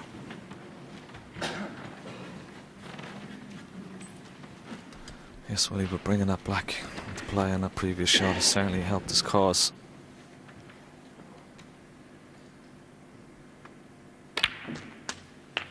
We'll certainly get back into the frame with at least 4 red blacks.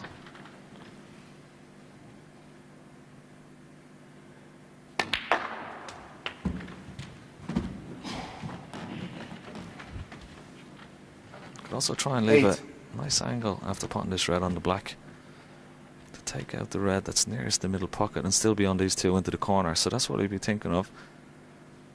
A few shots ahead. 9.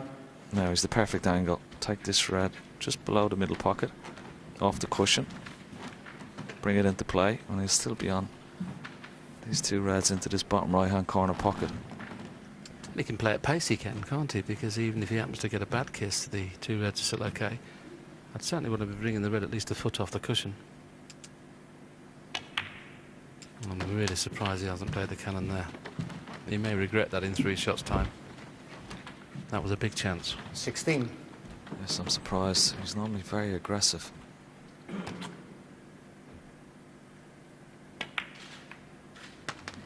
$17.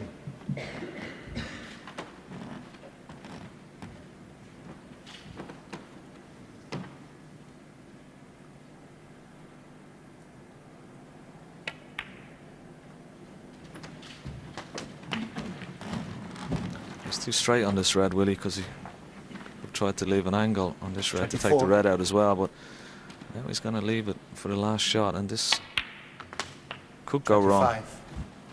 No insurance policy. Yeah, quite right, Ken. The insurance policy was there before, wasn't it? Because if he gets a bad kiss here, he's on nothing. Whereas previously, if he played a bad kiss, he'd have still had the 2 reds down the cushion that he refused to. So he's back in the frame, though. That's the key thing. If he pots this black, he's only going to be 18 points behind, whatever happens with the cannon.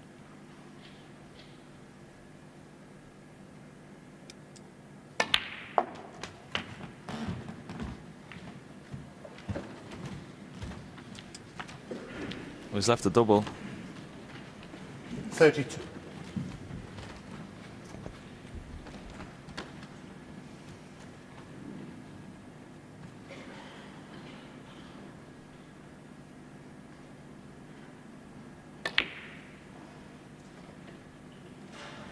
Junhui, 32. He may have missed half a chance there, but he's back in the frame. That's the key thing.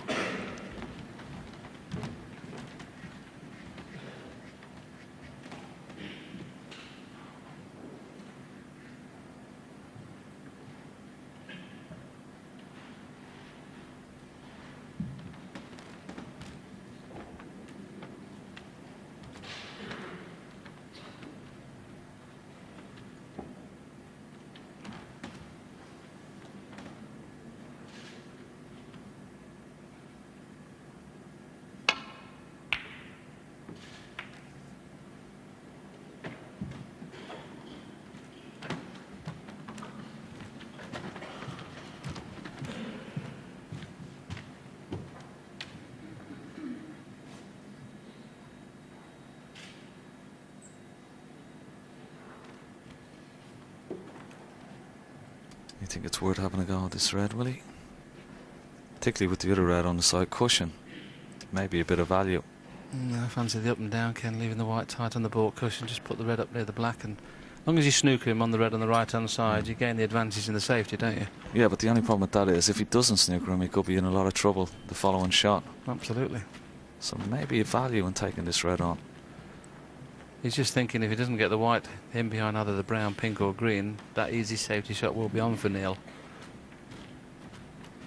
So whatever happens, regardless of where this red goes, he has to cover that red in baulk. Is he taking your choice, Kennedy? Going for the pot.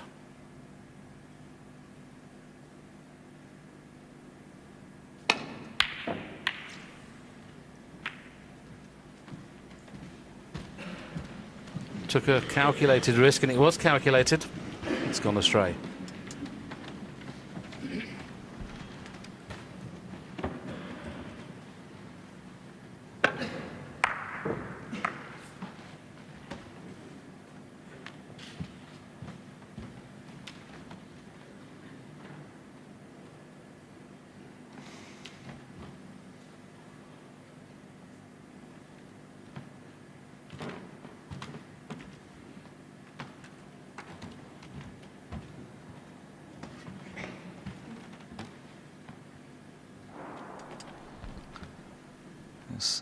Even though that red is tight to the cushion, being a left-hander, he won't be worried about that. Well, he tried to take it out, but that may have worked out in his favour. The blue has gone over the hole. Gonna have to use an awful lot of right-hand side here, Willie, to try and get behind that red. I think with the rest, it's too tough, Ken, isn't it? If he could reach it, I'd fancy him getting enough side on. With the rest, it makes the blue missable. He's got to be careful here. Could just drop it in and play a safety on the red, because he's got a huge target with the green, brown, and that's what he's played. But he's hit it too hard. If he was just below that balk line, he would have had a huge target, white behind the brown and red up towards the black. So may put the red in behind the brown here. This is a must, though. Has to get the snooker, otherwise he's in trouble.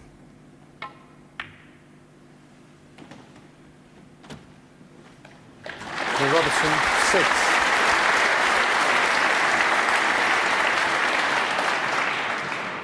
They're just having an anxious look to see, was there a gap between pink and green? There's not, and the fact that the red is so close to the brown, even if he hits it, it'll be hard to knock that red away and put distance between white and red. So I think he's dare risk it playing slow. He'd be snookered again, wouldn't he? I think he's going to have to play it pacey. As our colleague JV always said, it's not all about hitting it, it's where it's going to go when you've hit it. He's going to have to make sure the white doesn't kiss into another ball, and it hasn't done. He couldn't have played that better. What a result. Well played. Has played it half ball. Came very close to hitting into the brown, but there you see that just caught the red first.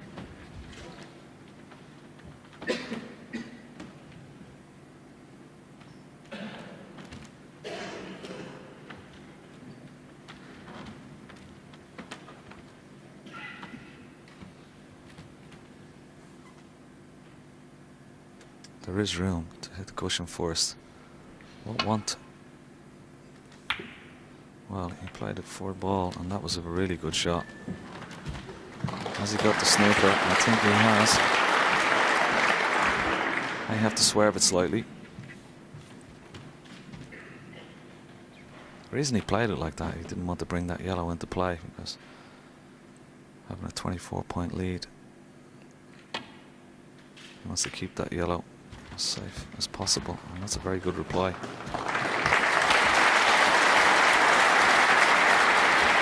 Same scenario, he can get cushion first here, and as long as he doesn't hit it full ball, he could possibly get the white back in towards the black again. But he's got to hit half ball. He could even fluke the red in the middle there if he hits it poorly. Just coming up to 32 minutes of play in this frame, and we're still no nearer knowing who's going to win it. And there's the correct contact. Played it well.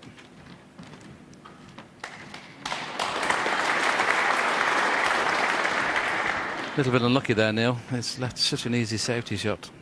The red will stay where the yellow is, and cue ball in behind the black. So he's got to be very careful he doesn't cannon the blue if he plays it thick. I think he'll play it thin though.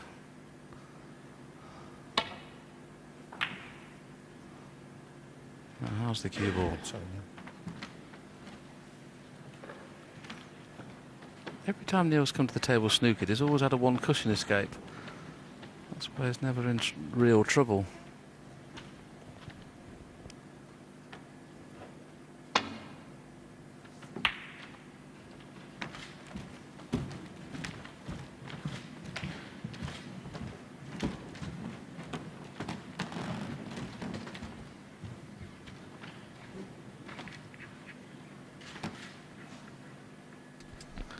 Chance for Ding.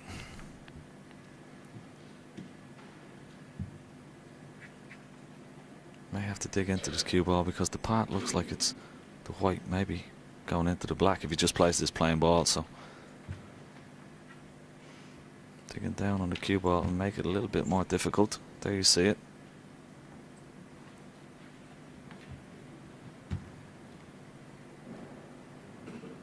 Big shot.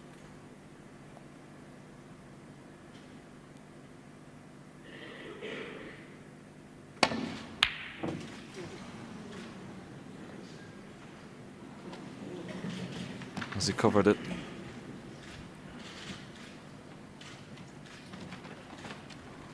I think he has, but Neil can swerve this. Well, he's not going to pot it. It's been a very fortunate thing.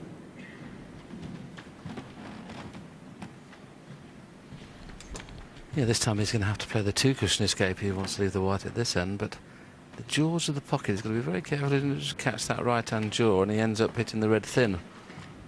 He wants to get right in behind the red if he can.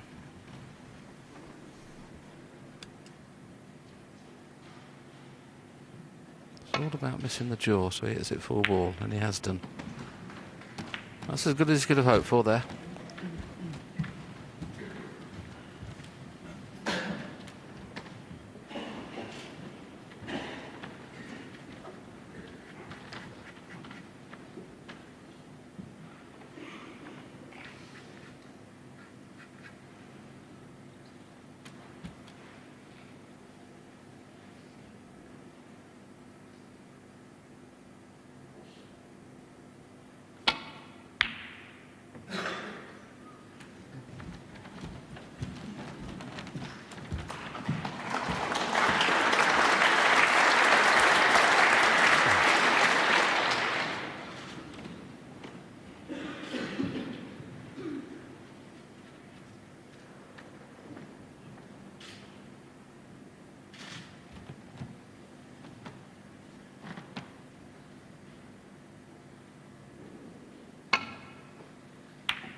Well, no ripple of applause, but that was a very, very good shot.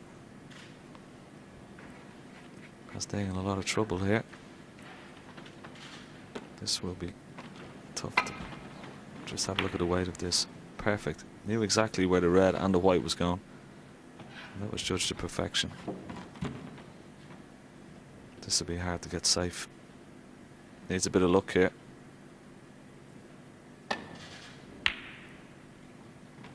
Needs a bit of luck. Oh, I don't think he has it. End of frame.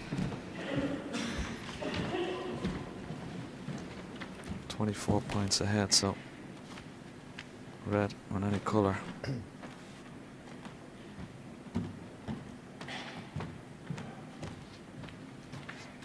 Green, brown, blue, pink. Thing will need a snooker.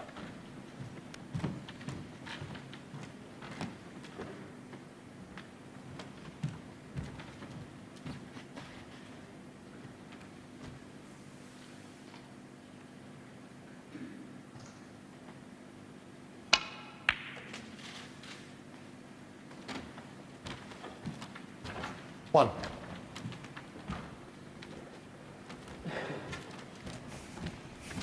Obviously would like to get the yellow out of the way as well, having potted the next colour. That's the reason he's not taking the easy green, because he can't get on the yellow. You know that Ding Junhui is going to come back to the table needing just one snooker. Depends what angle he has on the blue. Can he get right back over this side? This is frame ball.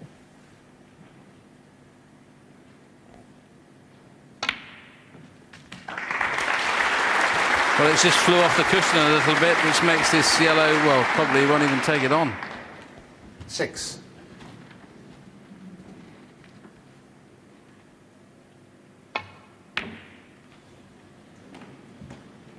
Well, that's an unlucky kick, because this is a good chance for Ding. 6. He's 30 behind with 27 on, so needs a snooker. Do you pop the yellow can, or do you play in behind the green and pink straight away? Well, it may be too narrow to pot it into the middle and maybe screw back. Could possibly knock the yellow down over the right hand corner pocket. Looks like he's going to pot it though. But these are tough into these middles. They're very tight. Oh, good shot. Cued that very well. 2. There's no prizes for guessing where the cue ball is going to be. It's Neil Robertson's next visit. Now, without the kick he had on the yellow, that shot wouldn't have been on. So it's a little bit unlucky there, Neil, to have had that kick. Just took all the pace out of the cue ball and object ball. Is he going to hit this snooker? Ding Junhui. And he has 2. to hit it. Yes, and a good shot from Ding there. Didn't want to knock the green too near this pocket because big target to hit, whereas leaving it somewhat in the middle of the table makes it so much more difficult.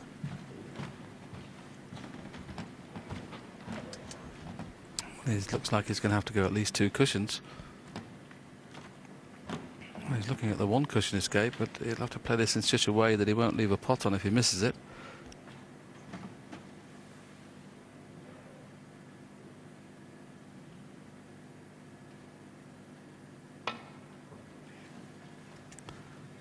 Very well done. That was a really tough snooker to hit. I'm sure he almost lost a breath there when that cue ball was travelling up towards the green, but hit it full ball. Well played.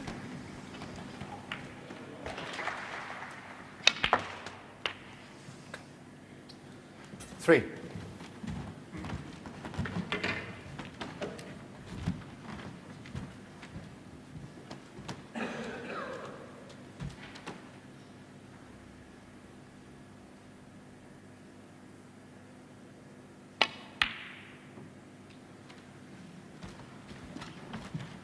Junhui. 3.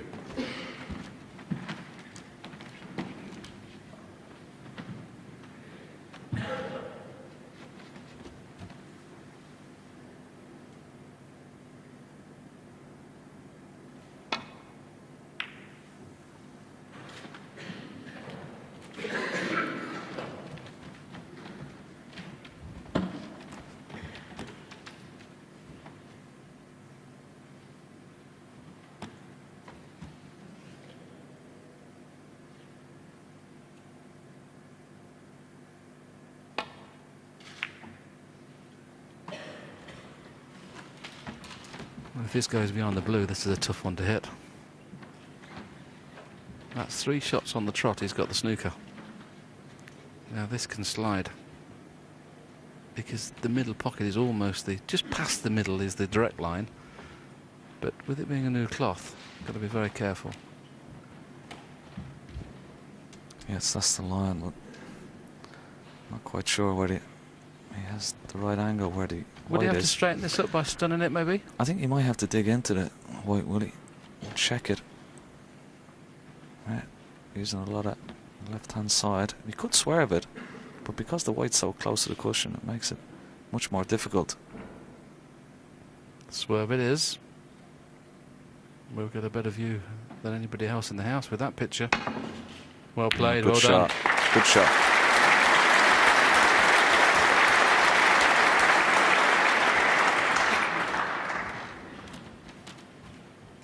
Just have a little look at the cue ball here. It bounces and then just missed the blue by a fraction in the side, dug in and curled round and hit it virtually perfectly. Put it right up the other end of the table. Surely not 5 snookers on the trot. He's a tinker, isn't he? He won't lie down. That's 4 snookers on the trot. Yes, but well, it's not a full ball snooker, but it is a snooker.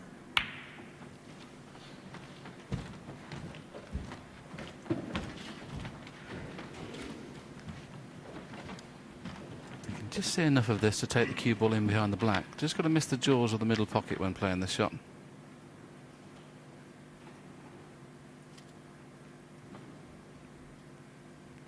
That's the line my colleague Ken Doherty's put up for us. He's not a bad judge, is he, Ken, to be honest? You should play this game, Ken. You know you're quite good. What a fabulous effort. Yes, almost there. Right behind that black. This would have been very difficult to hit, but may elect to swerve it. Could come off the side cushion again, but the swerve looks a little bit more difficult this time.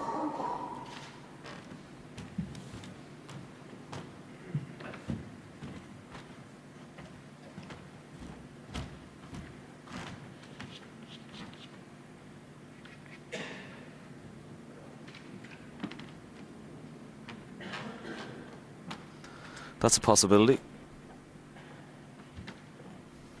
Just got to be very careful with the first cushion, because, as Willie said, these can slide quite a bit and throw the angle of the white.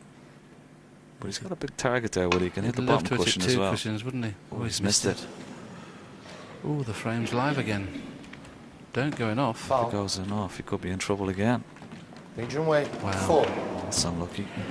What a turnaround this has been. The next snooker's a certainty. Then Robertson's got to hit it and get it safe.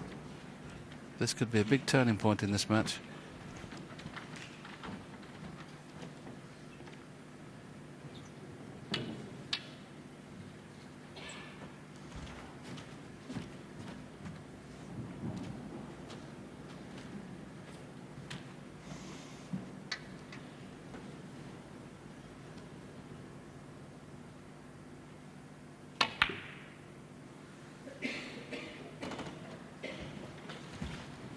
What a lovely bump on the jaws that was to put the brown near the black. That brown wouldn't have gone there by catching the jaws of the middle pocket.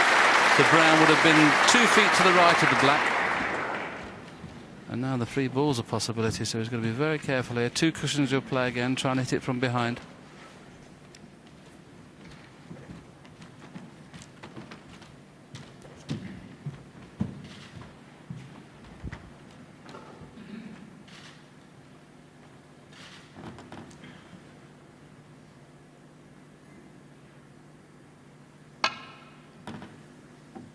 Foul. And a miss. He's got the set there, foul, miss, free ball. The pink's on, so he may not have this replaced. It depends what angle he's got on the pink, Free ball. whether he can screw back and get on the brown. Now let's have a little look at the angle on the pink if we can.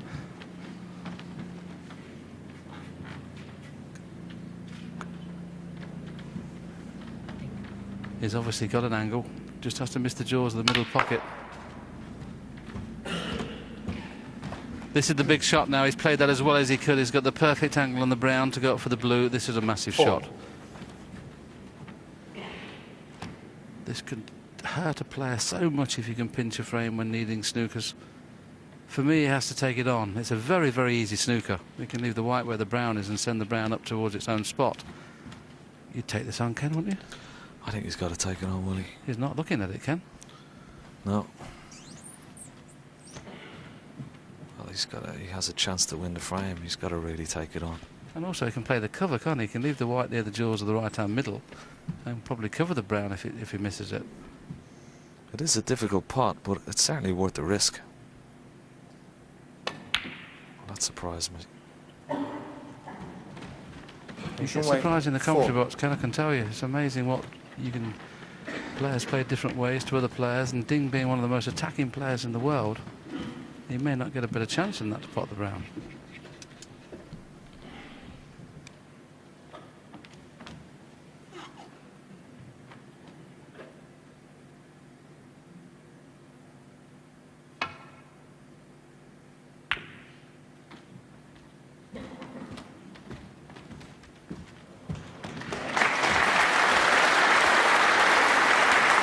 Excellent safety.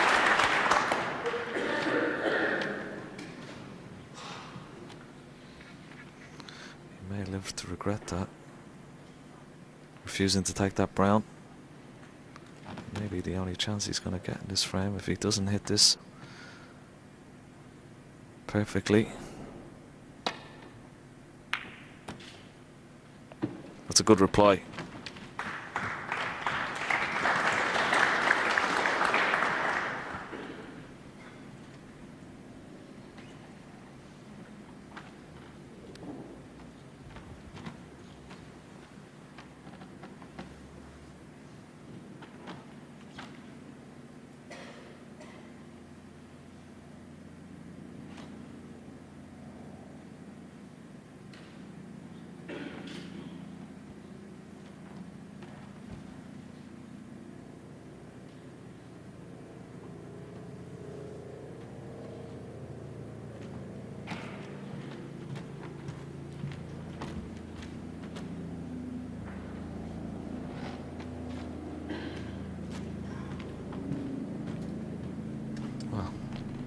Would you take this on, Willie? It's one of those, if you can't see another shot, He's got to be careful of it. If he plays the brown up and down, he could get the double kiss on the white. The only good thing, he's not taking it on, but the only good thing if he did take it on, he could cover the pocket with both the pink and black. Well, that's just a nothing shot. All you've done there is you're going to be snookered at your next visit. Brown near the blue, white on the top cushion beyond the black spot. He's put himself bang in trouble here.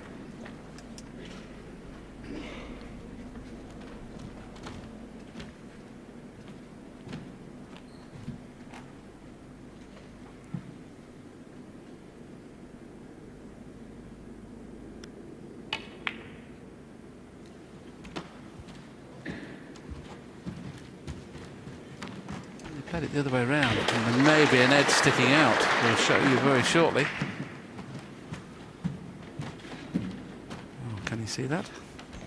Just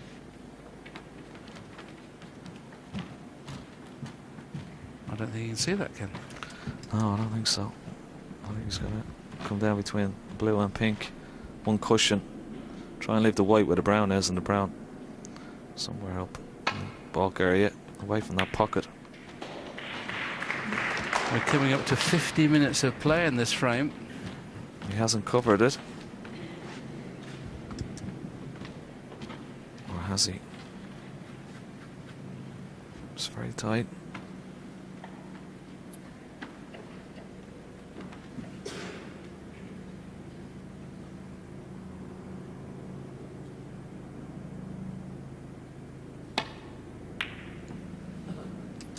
No attempt at a pot there, just playing what he's got, the snooker.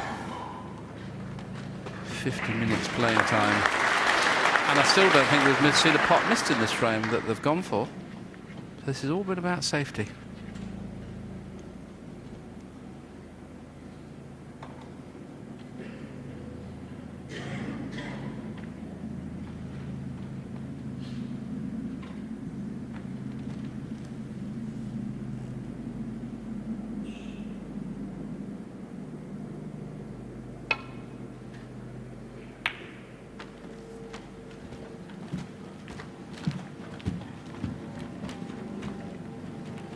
Well, is this going to be a tempter? Let's have a look at the angle he's got. It's not a bad angle to run through for the blue. You fancy this one, Ken? Well, the funny thing is, Willie, he may elect to take this on, and this is a much more difficult shot, and the brown he refused. Because there was an element of shot to nothing in the other one, wasn't there? Yes. There's not shot to nothing in this one.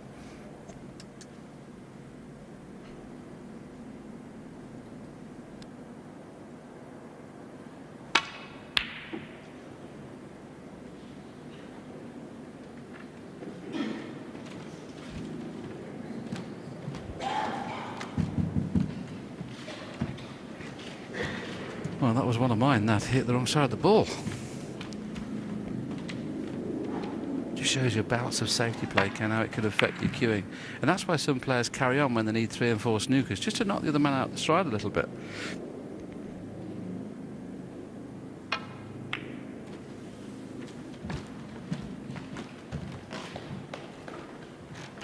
I don't think I've ever seen so many gaps through balls to play off one cushion as I've seen in this frame. It's incredible. About 8 or 9 times we've seen a gap for a one cushion escape. Yes, gap between the pink and black off the top cushion. He's just got to be careful. He's got to hit the brown almost half ball on the way back up, so he can direct it off the right hand side cushion and somewhere into the middle of the ball cushion. Must hit a half ball, and if he hits it 3/4 ball, that's what can happen. It's a chance for Neil.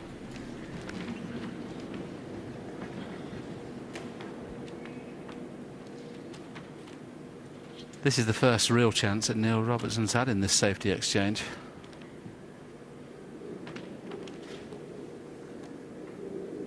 Remember, he's 10 points in front, so brown and blue needed.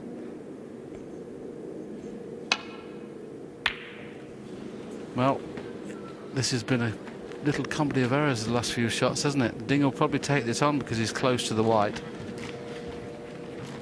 This kind of shot, clearly, if you play it hard, the pockets are not going to take it this week, but he's so close to the white, he can just screw back somewhere near where the white is now and be perfect on the blue, and have every chance of the pocket taking the brown at that pace. Just having to use his extension. This in practice would be kind of probably 8 or 9 out of 10, but there's a little bit of tension in this shot. Neither player have potted a ball for some 5 or 6 minutes.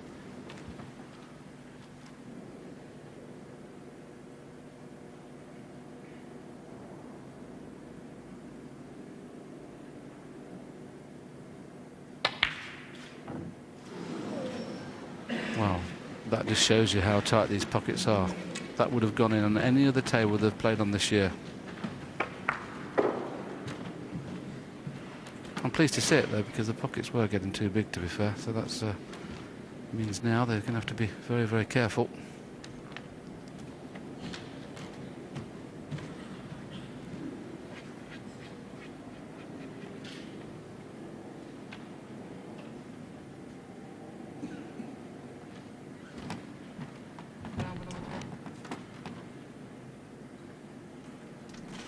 Just got to be careful here, missing the black. If he decides to knock the brown up the table, leave the white there.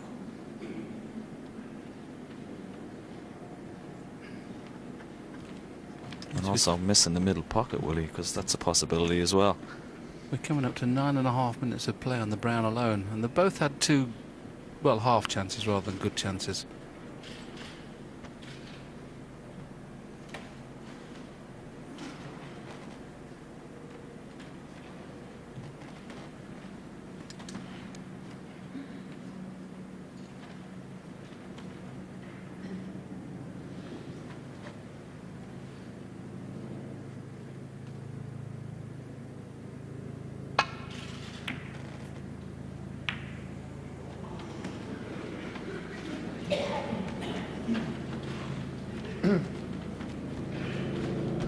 Well, that's amazing. Completely mishit that.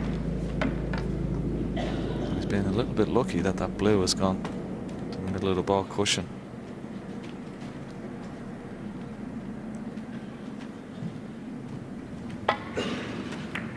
Try to chip it onto the top cushion, side cushion and back towards the black spot.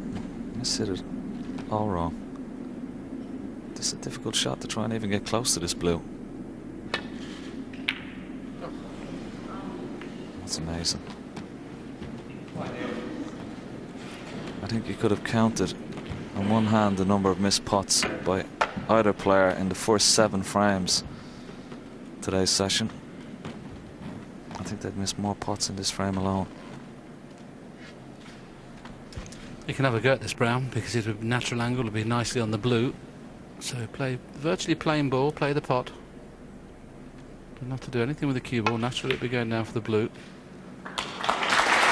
Well, perhaps he did need a little bit of side because he's not on the blue. Oh, that little kiss tells us he is on the blue. 14 points in front, blue's game ball. And you've got no option but just to roll it in dead weight, and you better hope it doesn't leave the cushion.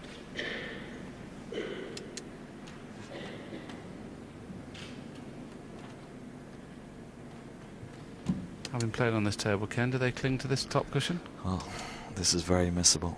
He's just got to play it dead weight, as you say. Oh, good shot. Very good shot. Might be relieved as well. Well, this is amazing. Probably the longest frame of the tournament also, almost, just coming up to an hour's play. But it's been tense. Apart from the misses on the brown, there wasn't too many balls missed. But in goes the pink, and you can see what that means to Neil Robertson. He looked like going 5-4 behind on a number of occasions. He hasn't. He's gone 5-4 in front. Oh, goodness, an hour-long frame. I'm sure there's plenty of other things you might have been doing with that hour in your life, but there we go. I think Scrappy would be lavishing praise on that one, John. It was turgid. You have to say it, don't you? It was a very poor frame to watch. Neil Robertson won't be bothered by the fact, you know, he's gone and won it. The one thing about playing a frame like that is if you play for 57 minutes like Ding has and you've got nothing else to show for it, then it really becomes a shocker. Yeah, the irony is, of course, the quality that we saw and the speed at which they played this afternoon in complete contrast, wasn't it? 3 centuries and a real makings of an excellent match then. Yes, and you see this level of brilliance more often these days, and you get spoiled by it in a way. But that is sort of sometimes how snooker goes and how the balls go. They sometimes have their own say in the matter. But as John said, it does test the resolve, not just here in the studio, but it does test the resolve of the players. And of course, the winner can completely wipe the slate and forget about it. The loser's got the problem of thinking, I've just done an hour in for nothing, and worse than nothing. Another extra frame gone. So we'll see what Ding's made of. He does seem to have been showing some signs of having more of a stick-at-it approach this year, and we'll see what happens with it. Just in general terms, you guys have played in something like over 130 finals between you. How can the evening session change? What can change between the two sessions, the afternoon and the evening? Is there a level of nerves that starts to come into play when perhaps it wouldn't have done earlier in the match? Well, you're naturally getting closer to the winning post, that's the big thing. And it's been a while since both of them have won a tournament, so that could be the biggest factor about it as you get closer to it. I don't think we're there yet. I think at 5-4 or whatever it is at the minute, we're not near the twitching hour yet, but we will be when we get to 7s and 8s. And the twitching hour is going to affect one of them, because both of them have been in 3 world ranking finals and both of them have won all 3. Something's got to give, obviously. Yes, and we saw that ball that Ding played down the rail, the Brown. It was a decent shot. And it wobbled in the jaws. If, for any reason, the table starts to play more difficult because of, from a point of view of perhaps the atmospherics in the room, and you think back to the Mark Williams-Stephen Hendry match, where all of a sudden the players lost confidence in the table. Not that it's playing badly, just in the fact of if the balls are, the pockets are accepting the balls, then you get a sort of a dropping of confidence, and the standard can go ropey. I think that's just an individual frame, because other than that, the snooker's been excellent, really. Yeah, it has, yeah. But in general terms, how can a frame like that affect you? As you said earlier, Steve, they have just spent an hour in hard graft at the table there. How does it affect your confidence? How does it affect your form? No, well, you just wipe it clean. I mean, basically wipe it clean. It's difficult for Ding to do because, as we said, he spent nearly an hour there, got nothing to show for it. For Neil Robertson, he doesn't care. It's a number on the board, 1 closer to 9. OK. And in terms of Ding's application, you mentioned this a little bit earlier on. For a couple of years, John, he was winning tournaments. He won 3 before his 20th birthday. Then it all went quiet for him. Do you sense that now there's a change in his attitude, change in his level of application? I think there's a massive change in it. I think he's maturing. Steve said today, made a good point today, he thinks he's going to be at his best in the next couple of years because he's got that experience, and it was a knock to him when he lost to O'Sullivan, no doubt about it. But this week he's applied himself very well indeed. OK, well, let's get back to the commentary box. Ken Doherty, I hope you've managed to get some sustenance after your efforts in commentating for the last hour. Yes, it's quite surprising. See, almost 60-minute frame after the standard that we witnessed this afternoon. Such an amazing game, snooker. However, as the boys said, he's got that 5 on the board, and that's all Neil Robertson will be concerned with.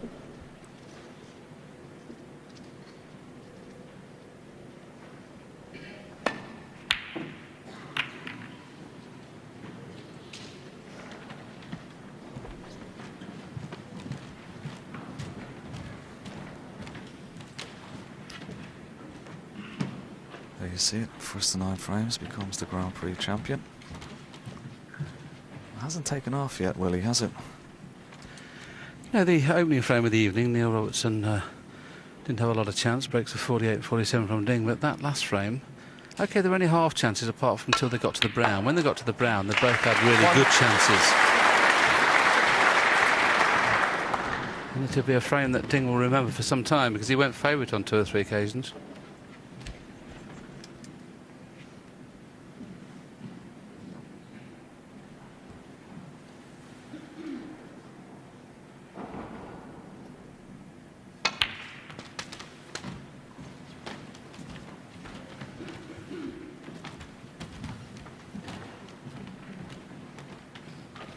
I'd like to get that red just right of the black, out of the way.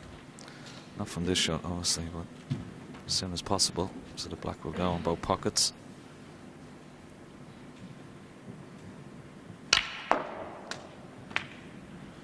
Nine. It's a good shot, we judge that to perfection.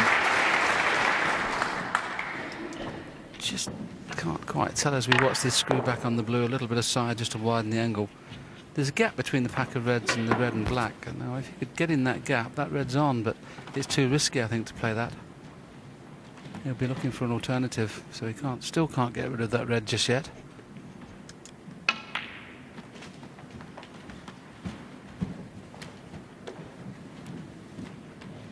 $14.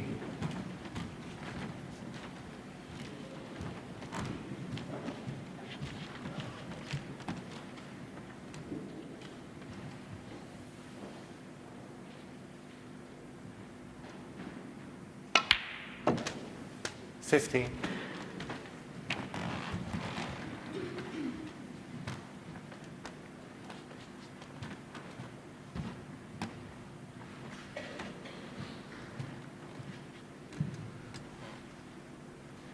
Could try and get on the red here, but may elect to go into them and try and disturb a few more.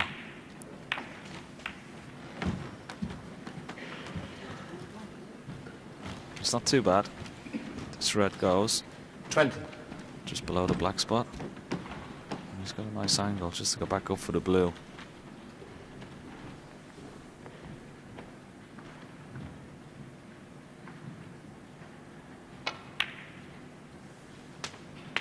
$21.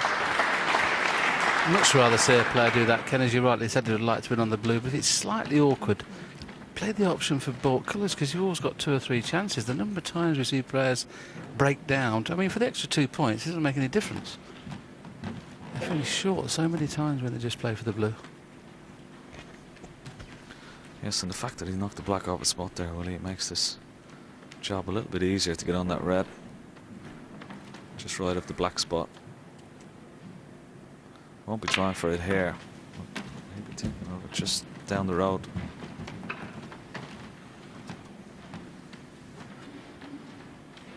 $23.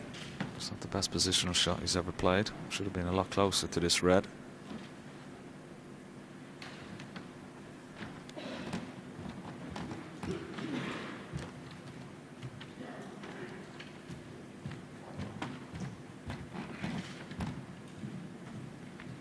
He's got a choice of 2 reds. He can get top side of the blue, and as Ken mentioned earlier, the key red is the one to the right of the black spot. He needs to get top side of the blue and get rid of that red. Just can't get there, can he? 24. He's trying so hard to leave an angle. The blue's available into the corner.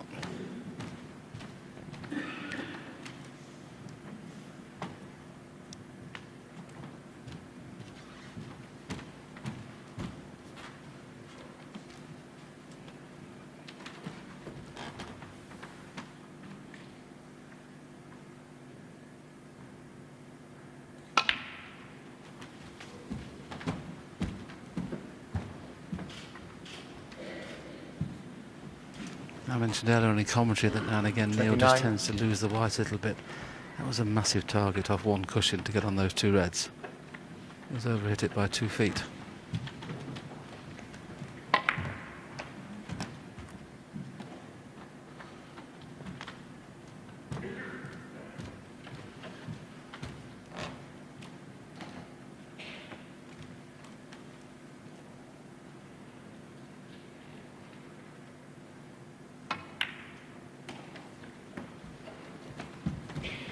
Robertson, 29. And 29 points. He certainly won't be happy, and won't be happy with that safety shot. He's left this red as a possible pot. This left corner pocket.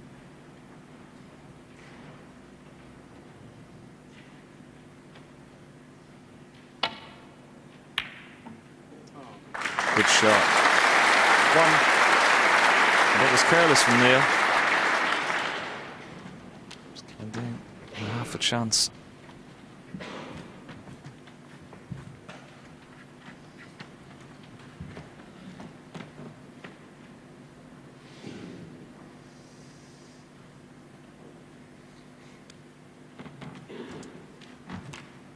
That's what they're playing for, the magnificent Grand Prix trophy. Neither of his players have yet to get their hands on that. One of them will this evening.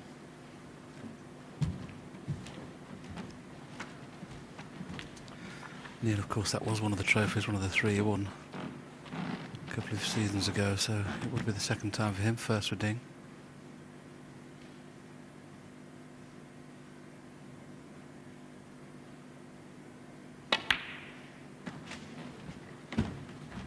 Needs that cue ball to travel by the red, and it hasn't.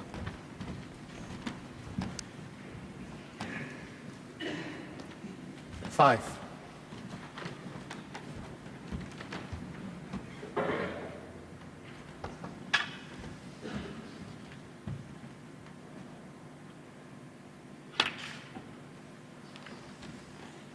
Thank you.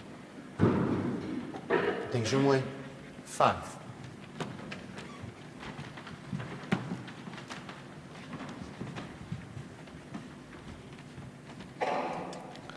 Big target behind the yellow and brown here. 2, possibly 3 cushions here. Good shot.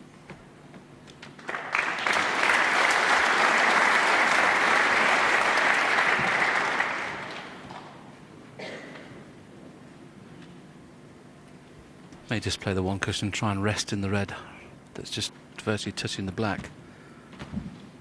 But it can go wrong, this one. Thing is, if he just glances the red, he doesn't want to glance off it and free the black, because Neil can play the red along the back cushion. And if the black's free, he can get on it, so he doesn't really need to move the red and black too far.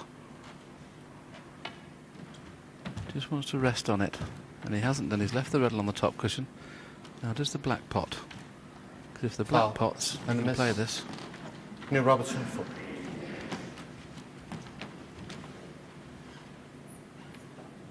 I don't think the black pots, otherwise Neil might take this on. He can just play a little cannon into the one on the black spot. That's why he's refusing that shot. Yeah, you can see there the black's not available. That's the reason the ball's being replaced. Okay, Neil.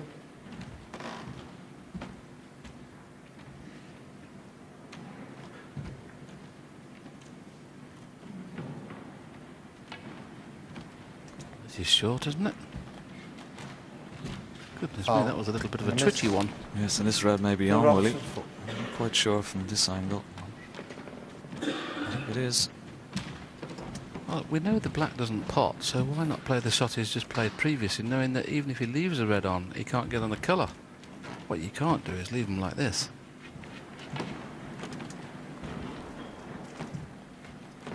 So short by quite a distance.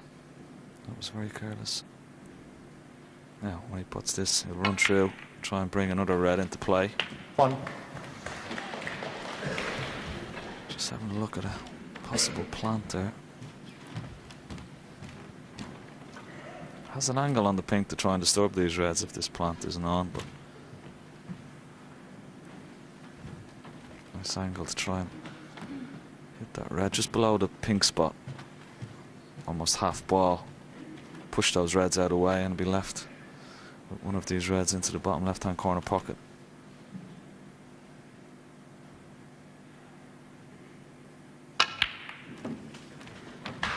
Very good shot. Played it the other way. Yep. See the same result.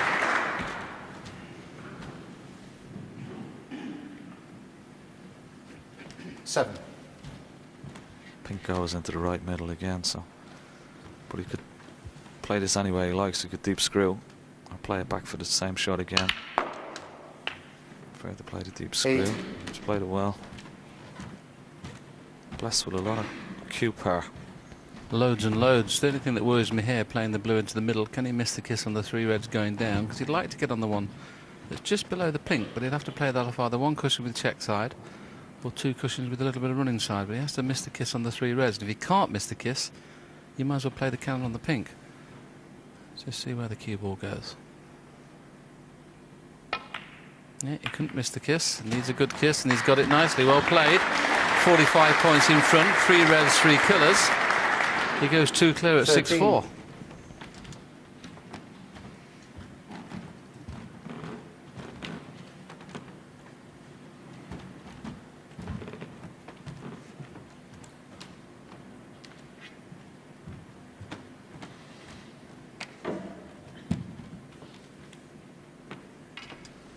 He's trying to put this red off 2 cushions. Just got to avoid the kiss on the red, the right cushion.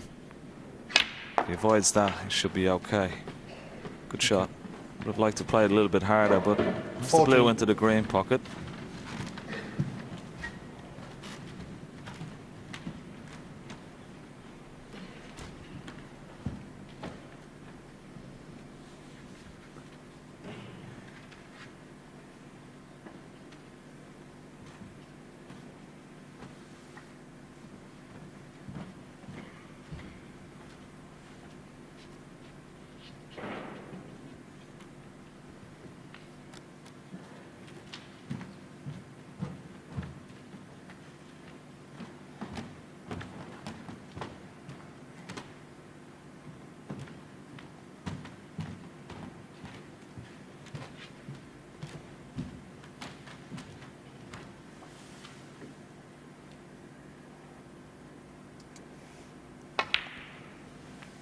Clever little shot that he purposely held the spot. Now I like that shot because the black looks like it's going to go on it.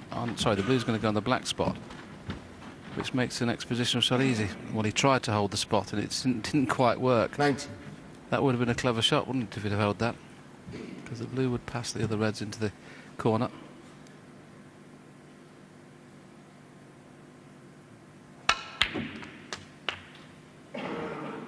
That's an excellent shot. That is first class. 52 points in front, blue 57. One more red and colour for 6-4.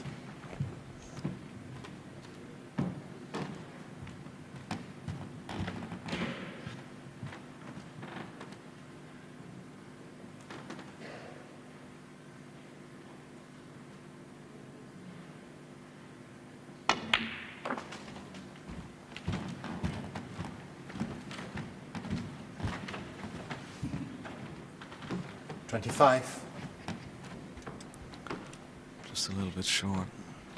Is this a little bit more difficult? Should be okay. One red and colour should secure the frame. 26.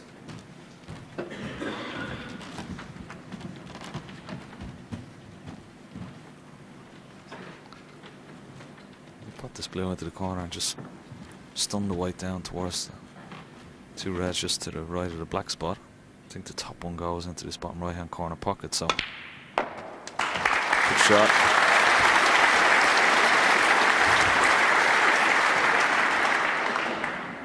$31.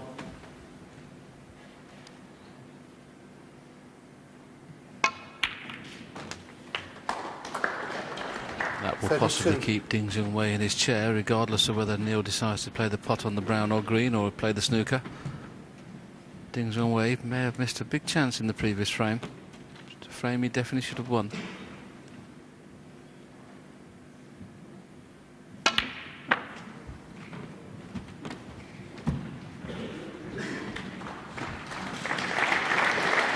$36.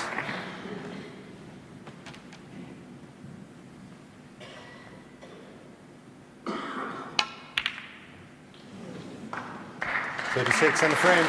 Well, frame ball there for Robertson was a good long blue played earlier on. Ding Junhui had precious little chance in that frame. Neil Robertson goes 2 clear. That's 6-4. It's funny times now, of course, for people like Ding Junhui. They've played very well in this match, but all of a sudden missed a couple of half chances there in the previous frame. He had every chance on the brown, missed 2 or 3 browns he perhaps should have potted, and that's just that little bit of table time. They played 10 minutes safety on the brown, and when they had the first chance, neither of them could pot it. Neil did pinch the frame on that brown, and of course then that frame there, Ding Junhui hardly had a chance to pot a ball. As usual, packed audience, as they would expect to be. I'm going to hand over to JP and Steve in the studio. I think Ding has got it to do now, boys. Yeah, well, it's not for the first time this week. He's been asked a big question. He certainly was against Peter Ebdon, but of course, more severe test for him in the final. Big frame coming up from Steve. Yes, and he looked a bit disappointed, a bit demoralised at the end of that the frame before, didn't he, Willie? Yeah, that's the only thing that worries me about Ding. Facially, you can tell, can't you, when he's not feeling at his best. When he's in the balls and playing nicely, his facial expression hardly, changes. But when things are not going right, you can look at him and tell he's getting a little frustrated. Last frame before the mid-session interval, and this is a big one for Ding Junhui.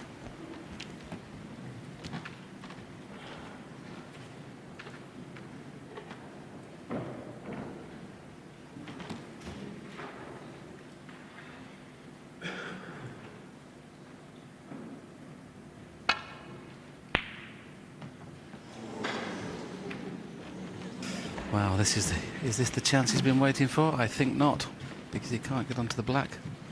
It appears to be virtually straight. Now, if he can screw back off 2 cushions and get on the black in the same pocket, but that makes the red missable. Can't afford to hit the near jaw. He's played that shot nicely. He needs a good kiss on this red. That's an excellent shot. Whatever he scores from here, he deserves. That was an excellent shot under pressure.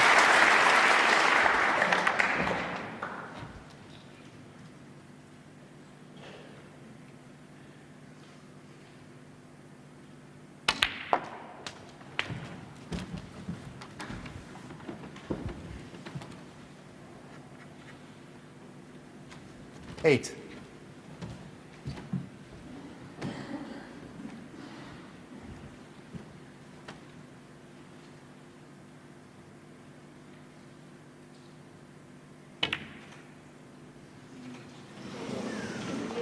He's very out of sorts. Hasn't settled at all tonight.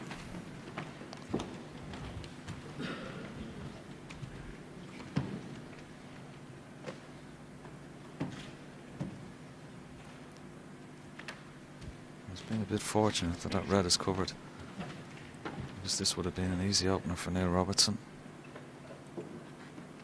It's amazing, Willie. A few errors make such a difference to a player. Yes, both players seem to be queuing very nicely this afternoon. I thought the way the opening frame went, Ding Junhui was actually queuing well this evening, but since that opening frame, he's had precious little table time, and he's just lost his way a little bit. I think the interval is going to come at the right time for Ding, especially if he could pinch this frame. He'd be delighted to have got out of this session 2-2 the way he's played. He did that this morning when in the afternoon session, I should say, he went 2-0 behind and somehow managed to level at 2-2. Same scenario here, hasn't played well. Going to get out of this session 2-2.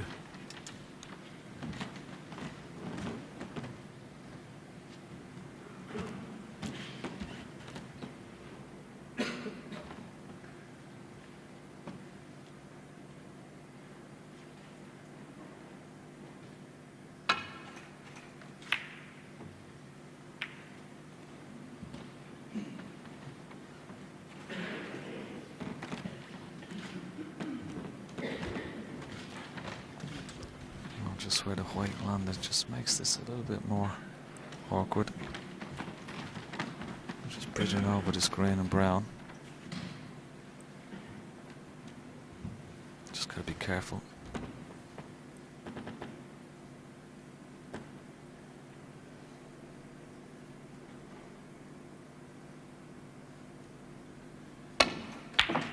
Well played. Very good shot.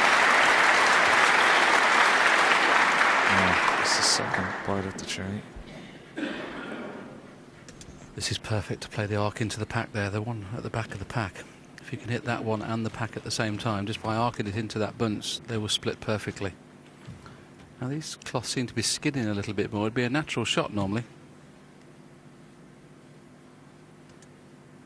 That's the line if it's straight. He'd like to arc it round that red if he can, but he's just played the cannon. He's playing extremely negative this evening for me. I've never seen Ding play this negative. 8.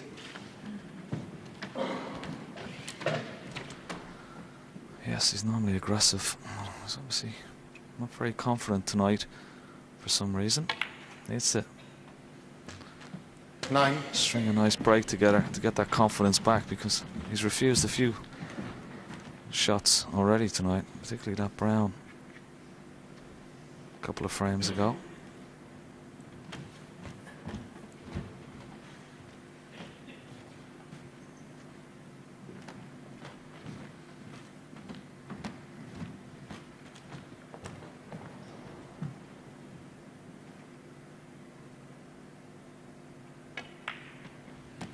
Trying to get on that red, Willie, you mentioned earlier. Just at the bottom 14. of the pack here. The only problem with now is the black's only available in one pocket, so he needs to get rid of that red as quick as possible. You can play the cannon this time. It's one of those this time where you don't go in at pace. You just bring a couple of reds into play, and as long as you don't stick on them, you'll be on the one in the opposite corner.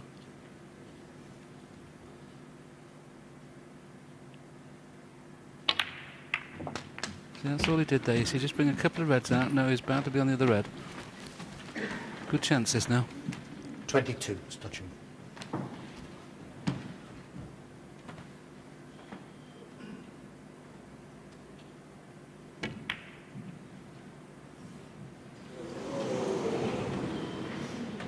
Ding Junhui, 22.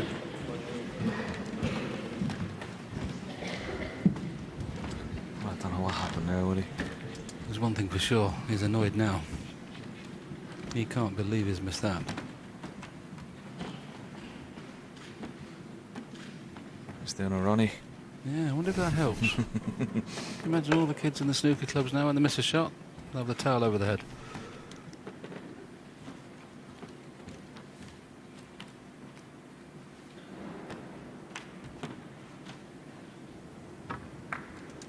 Just came across it slightly. Just flicked a little bit of right-hand side on queuing over the ball. It just turned the red over to the left-hand side. Not a thinking time needed. That 30-point lead could evaporate very quickly.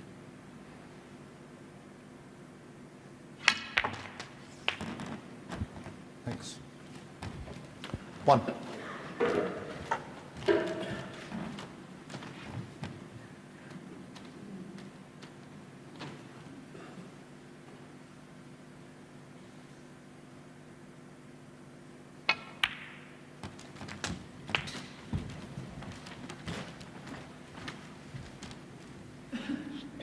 Eight.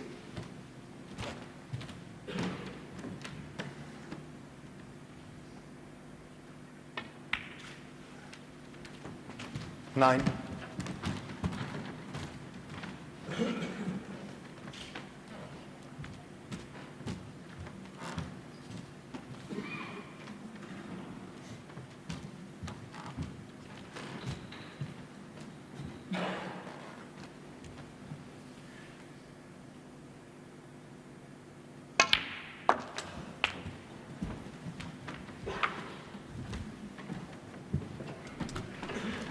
Covered, so 15.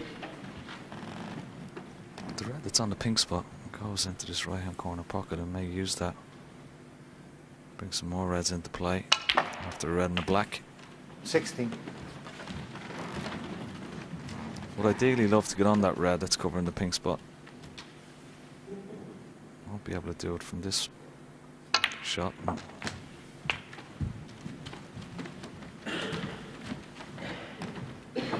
23.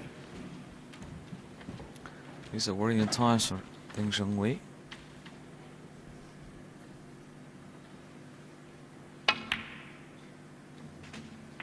$24. Oh, has he got an angle? Just coming around to have a look at that red again. He's dead straight, so he's okay. He can just screw off one cushion. Back across for that red. Could definitely do with finish on it not straight, just so I can bring a couple of reds into play. Let's have a look at the cue ball here. I think he's just about played it okay. Now he can either screw off the pack to go up for the blue, or he can force it through 31 to go through for the black. With the screw off the pack, he'd be on pink or blue, and a couple of more reds could come out at least here. That's all that came out, 2. 32. But they've gone into perfect positions. Sure. Got one more kiss needed. Oh, excuse me, got one more kiss needed to make this a frame-winning break.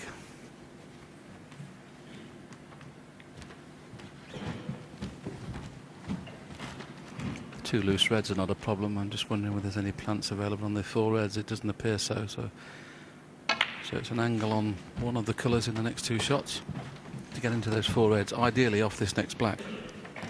37. Yes, because if he gets a nice angle on this black, Willie, he can go into the 4 reds and still have the insurance of that red close to the pocket. 38. I may have just come a little bit straight this time. So I won't be able to do it off this shot. I'll just have to play for the loose red.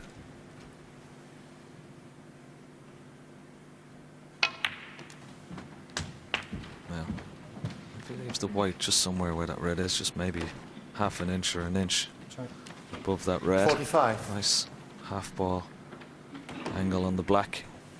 Should be perfect. Just screw it back about an inch. Oh, he's over screwed it. 46. And that's tension. A little bit of adrenaline and tension in the arm. He just wanted it only 1 inch. He was perfect, and that could be end the break.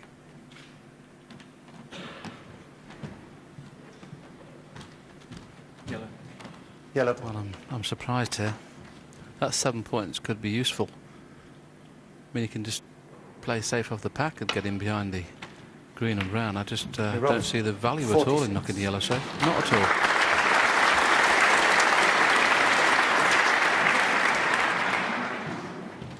Well, he didn't even knock the yellow safe, and that's a poor shot.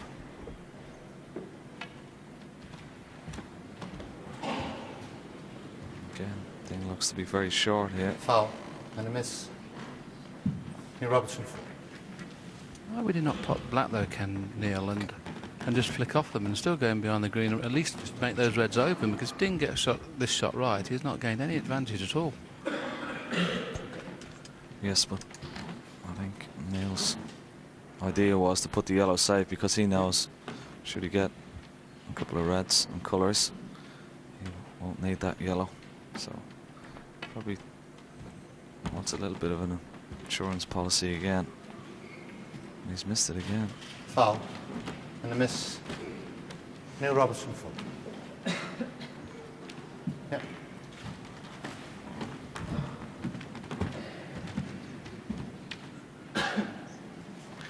Ding won't really mind giving these points away at the moment, because the last thing he wants to do is hit the reds and leave one on, because that would be end of frame. So he still has a few more tries. Just getting his bearings these first couple of shots. Really wants to be just dead weight on these reds, and that's okay. Good shot. Doesn't want to be touching ball.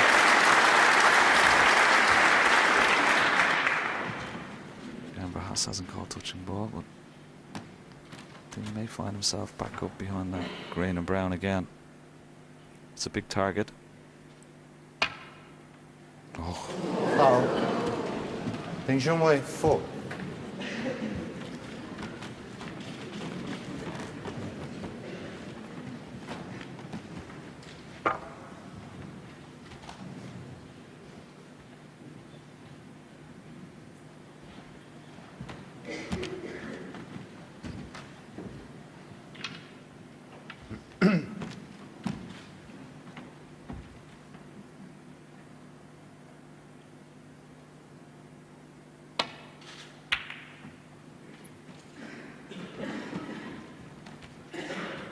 Good safety shot from Ding. He'll be disappointed he's pushed the red towards the right-hand side cushion, because he'll need that. Tap of the cue from Neil Robertson to say good shot. Referee Jan Verhaas just making exactly sure where all the balls are, just in case anything goes wrong, and he has to replace them.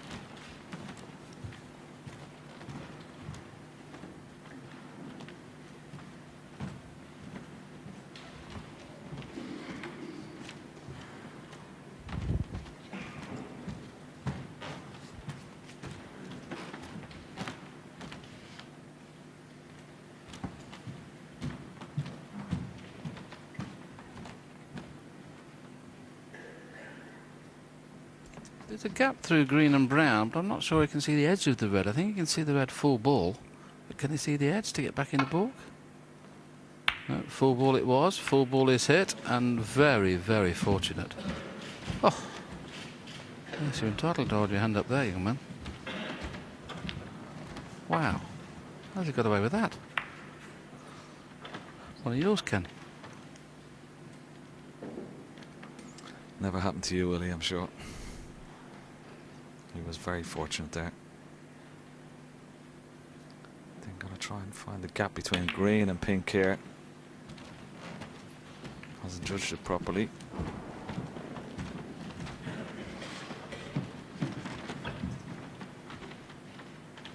Be playing this as a shot to nothing, swinging it around 2 cushions. At least if it goes in, he has the easy snooker in behind green and pink. He's missed it. Got a good cue ball though. See if it goes in, he just rolls up to the green or rolls up to the pink, and that would have been tough for Ding. Strong favourite now where the balls are, Neil. Strong favourite in this frame.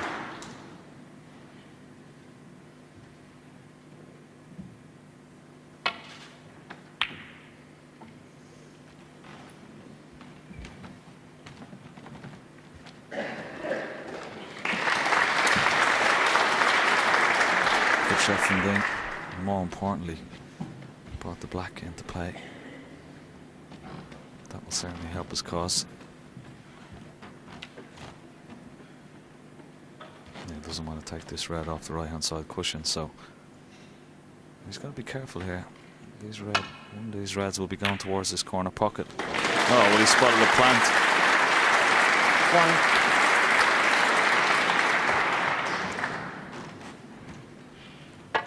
Yes, he came round purposely to have a look at that, knowing that he could play safe off that, whatever happened. Unfortunately for him, he's kissed the blue once again into a position where it's not easy. The black's on. Where the red is on the right-hand side cushion, there's not too bad a thought taking the black on. If he can reach it, that is. I wouldn't want him to take it on with the rest. It's missable. I don't think he'll miss it if he can reach it.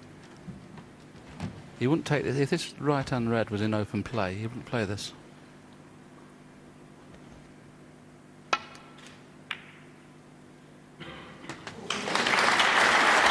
Well, Ding a couple of times has missed a red on that near jaw and it stayed out. That black went right in off the near jaw, but it went in.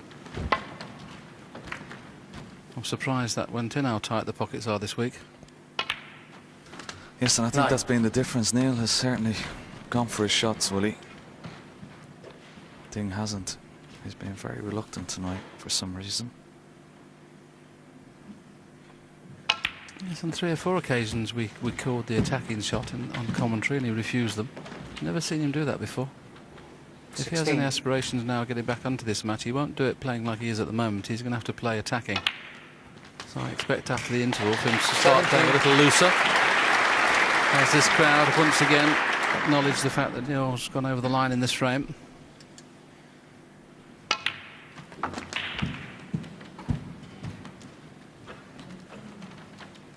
$24.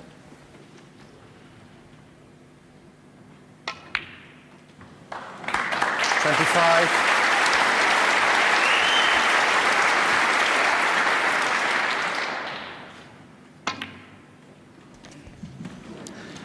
Well, it wasn't the best 4 frames of snooker we've ever seen from these 2 great players, but that won't worry Neil Robertson. He's won 3 of the first 4 this evening's session and leads by 7 frames to 4 at the mid-session interval.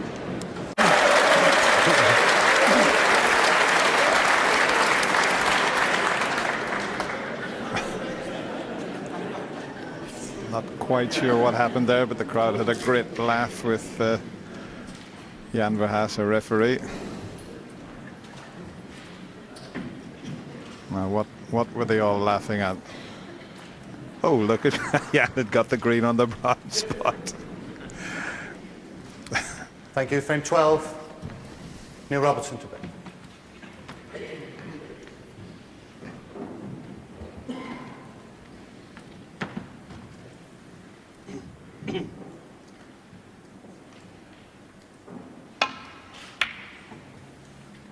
Off we go then for the final session in this year's Grand Prix.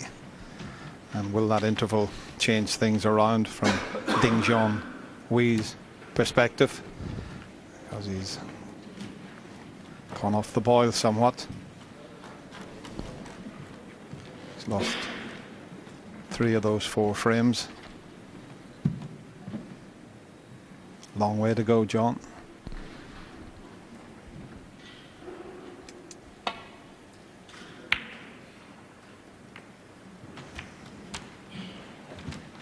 Not the best safety.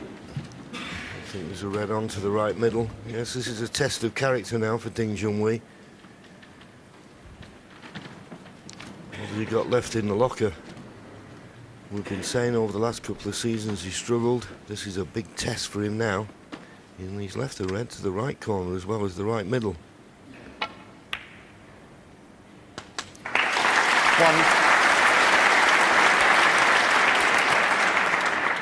Just run it a little bit too far, but this brown may still be on. Yeah, he just nudged the brown, didn't he? Otherwise, he would have had to have played the snooker.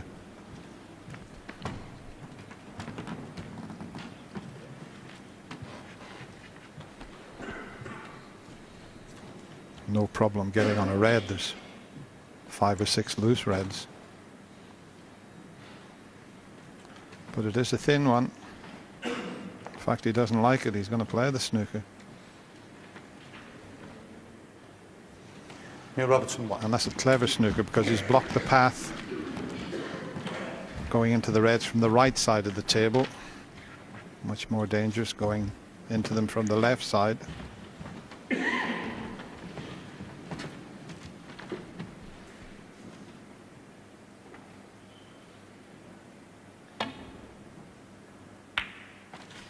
That's a very good shot there, well judged.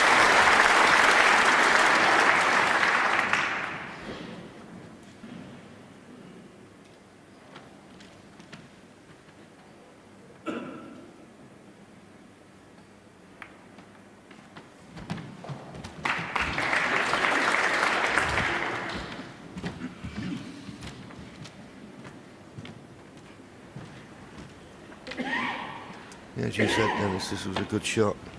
Had to catch it half ball on the right-hand side and judged it well, but he left himself in a position where it was an easy snooker. And he's got to be careful here because this black now is in the open. He's got to get this safe.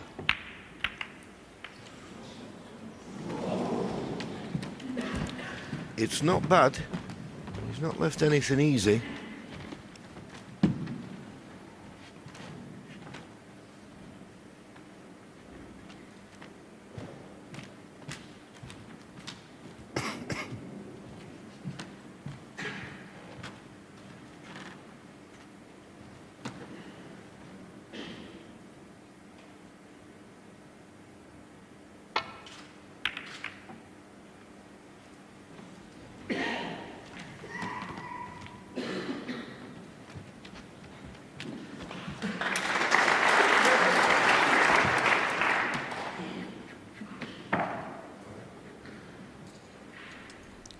I think that second frame took a bit of the steam out of both players because the breaks have dried up.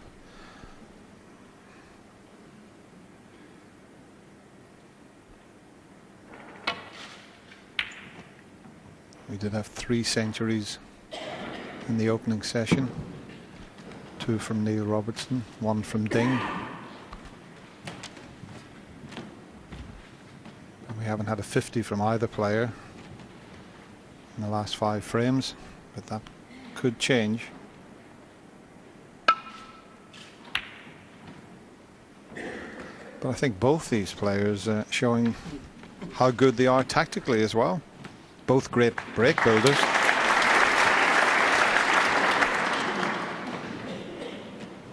Yes, I think the difference has been, Dennis, in the last few frames that Ding Junhui has had his chances but missed when he was in, and we all know that you can't afford to do that. And his pot success, he's now down to 88%.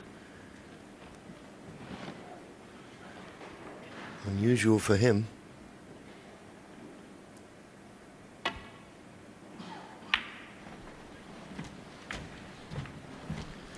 And funny enough, in the safety success rate, Neil Robertson is ahead on that. He's 86% and Ding 82%.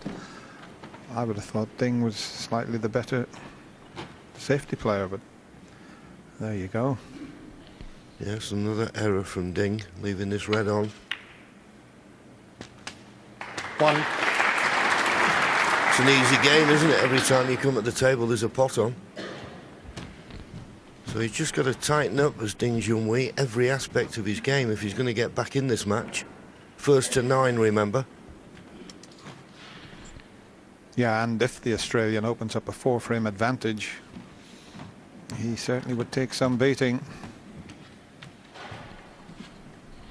So it's a very important frame. They all are, but this one more so.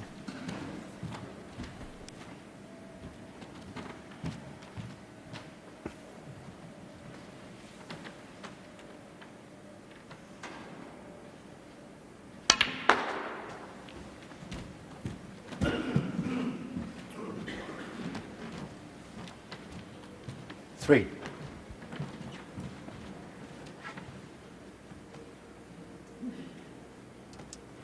Well, we're just looking there, and the black is just about available, but I don't think he's on a red where he can play for the black at the moment.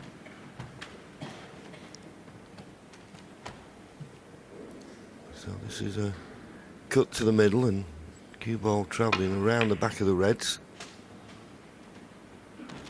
4. A little bit shorter pace, but he's on the blue, having to send the cue ball now in and out of balk.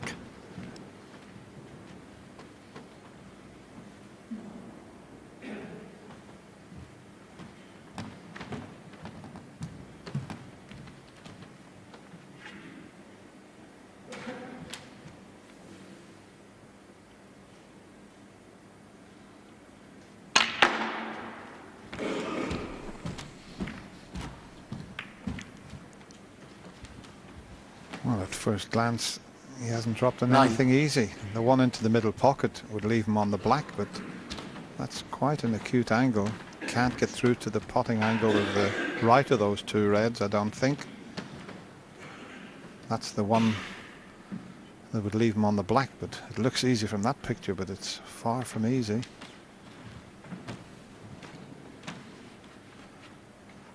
But if he could pot this, it'd be a terrific chance. It really would.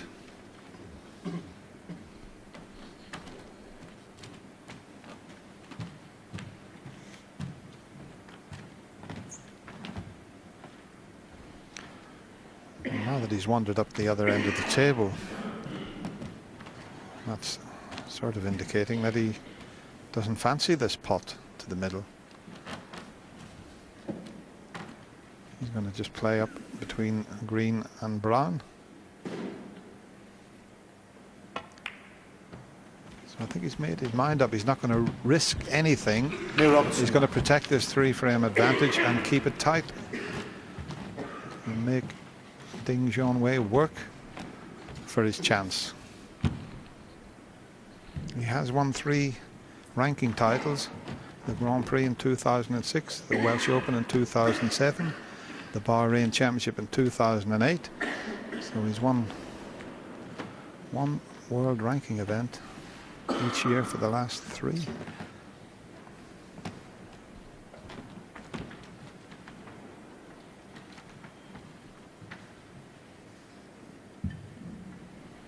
...2006, since Ding won his last world ranking event, the Northern Ireland Trophy, beating Ronnie O'Sullivan in the final of that.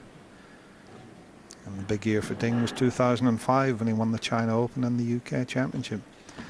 But he looked this week to be back to near his best form. It's just deserted him this evening.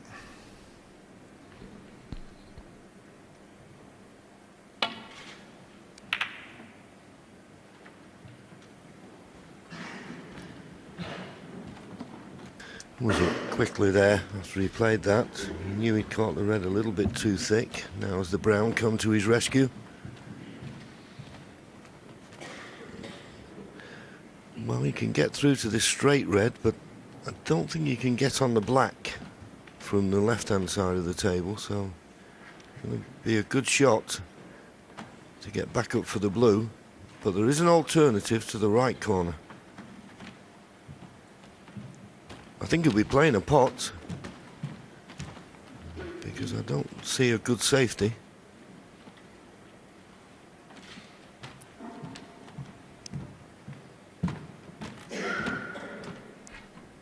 Yeah, if he left the white up in the jaws of this corner pocket, it'd be reasonably safe, but we know what a good potter he is, but he may refuse the pot here. Let's see.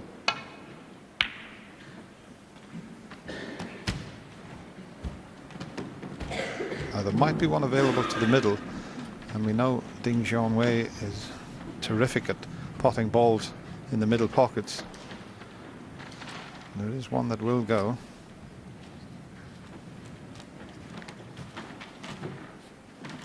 That's the one.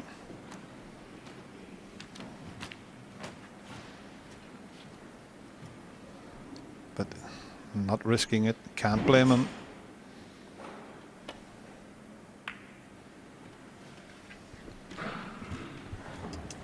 Yes, and that signals what you were saying a few moments ago, Dennis. This is a very important frame. If Neil Robertson was to win this, you'd have to think it would take an unbelievable performance for Ding to win the match, when Neil Robertson would only need one more frame. So he got a little bit tactical. I think Ding Junhui in a position where he can't afford another mistake. He can't get too tentative. These young players just showing us, John, that they're capable of doing a little bit of grinding. Not quite as good as the great Cliff Thorburn. He was the king of all grinders.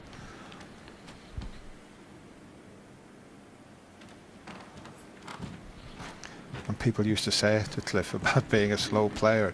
Oh, he said I wasn't the only one. There was a lot of them. He said I was the fastest of the slowest players.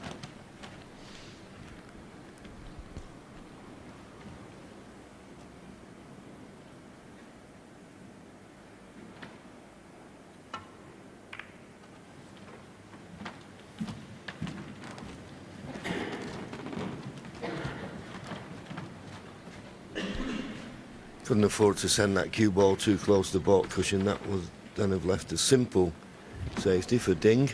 And it looks as though he's covered that red in the baulk end. So it puts a little bit of pressure on this next shot. And I think what he's done there, Neil, he knew he was going to be leaving a tempter. And is he trying to tempt Ding into taking on a difficult pot? Those are all difficult, but the one to the left corner is probably slightly easier than that, but that is very risky.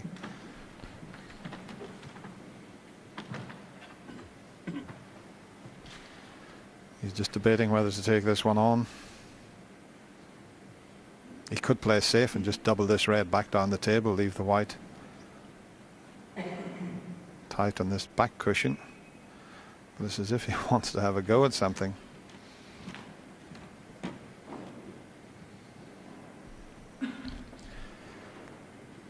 Coming up to 11:15 and the Kelvin Hall is still packed.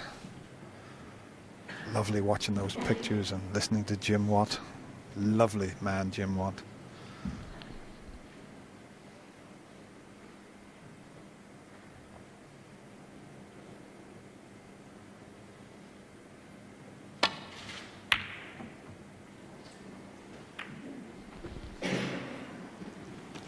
Now that's cleared the black. He's handed the advantage to Neil Robertson. Neil can play the red in the baulk area and keep things tight.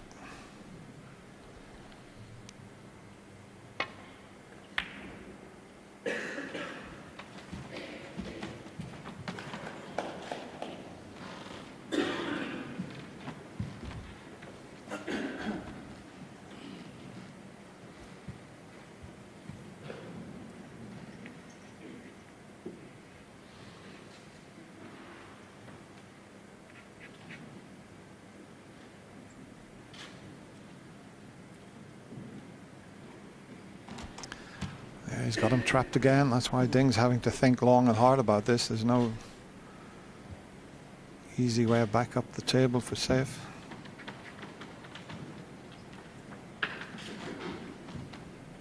He's having to screw the white back up the table and send the red into the pink and reds to keep them up this end. You just never know where they're going to go when you play that type of shot. Is the red going to bounce far enough? think it has.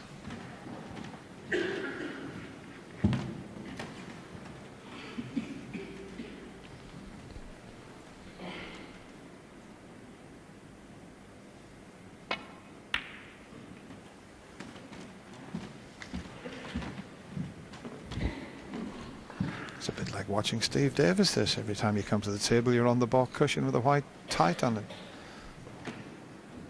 He used to do that to you all the time, John. Wasn't very friendly, was he, Steve, on the table? No, he was a master tactician. I don't think either of these players would come in that category of the tactical side of the game, and I'm just getting a little bit concerned here about Ding Junhui. OK, last couple of shots he had nothing to go at, but he refused the red in the middle about 3 visits ago, and I don't know whether he can win a tactical battle in this match.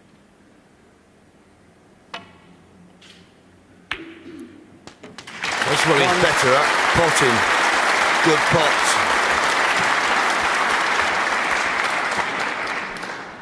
Don't think he'd play the black, it's too risky. But he could gain the initiative by getting that cue ball tight against the baulk cushion.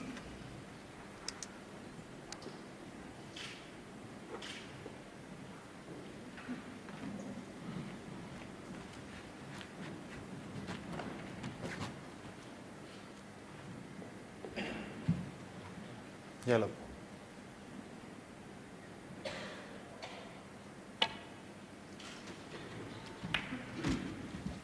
Ding Junhui, 1.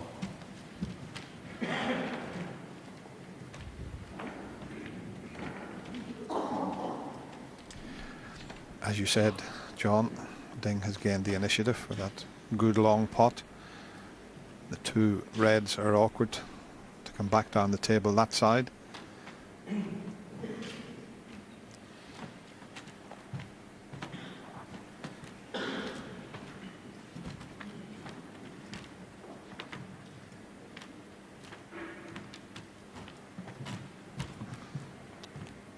The natural angle, he would play safe off that red, but he can't because he cannon straight into the red on the left side. Now he's going to have to be very precise. This red might pot between the 2 reds, and he just missed the cannon on that red, and the reason he missed it was the pace he played it at. Yes, and that was a terrific shot. That was not straightforward, as you say. That extra bit of pace just threw the cue ball a little bit wider. It didn't look on from where we're sitting, but he could not have played it better.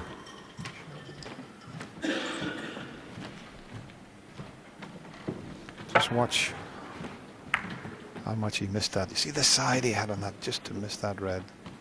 Very good.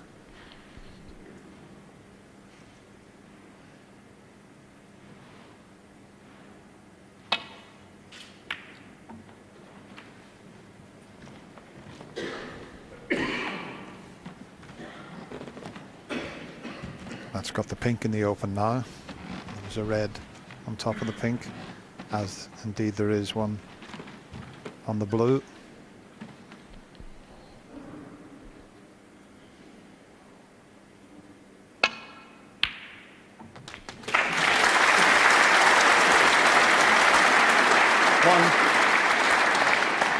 That's a Neil Robertson special there.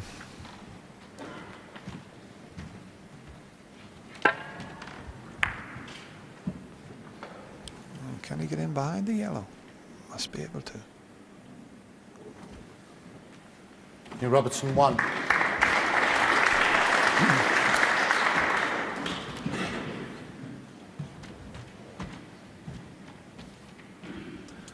Well, I think he can just get to this red that's closest to the left-hand cushion, but there's not much he can do here. He's going to do very well to leave this safe. And the way the reds are spread and the pink and black in the open, this could be very costly if he leaves a chance of a pot for Neil Robertson here. He can clearly hit the red, but no path back to baulk. And if he leaves the cue ball at this end of the table, how can he get it safe?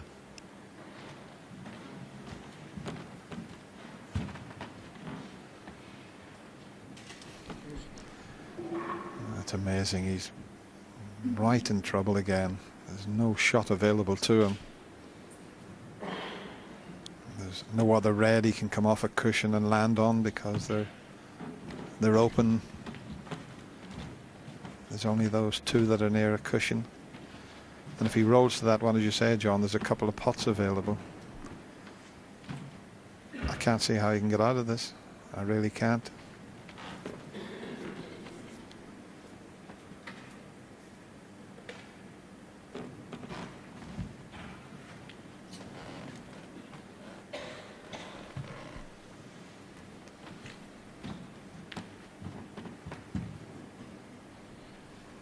I'm not surprised he's scratching his head because there's absolutely no shot available to him to get this safe.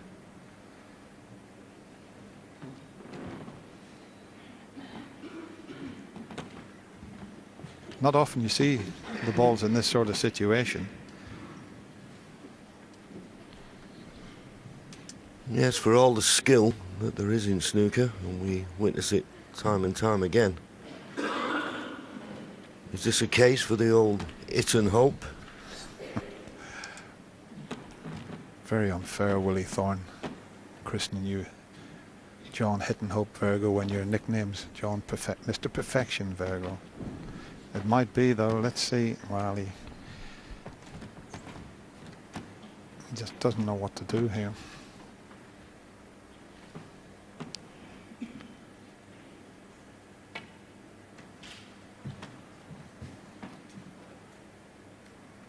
Yeah, he was in a terrible position there. He really was. He's left a red for the corner. He just didn't know what to do. Well, I don't think anybody could have got out of that. Well, he made a good effort. If he could have just hit that red that he made contact with a little bit forward, he may have just got it safe, but there are reds available to this right corner.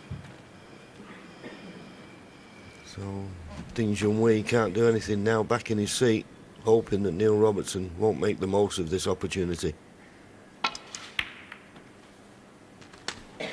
1.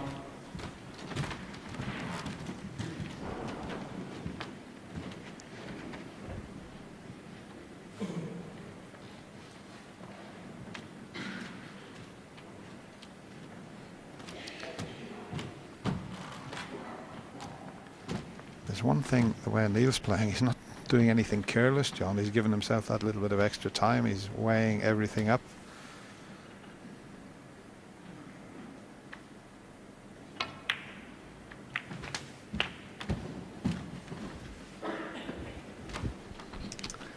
Well, he knew he was running into that red.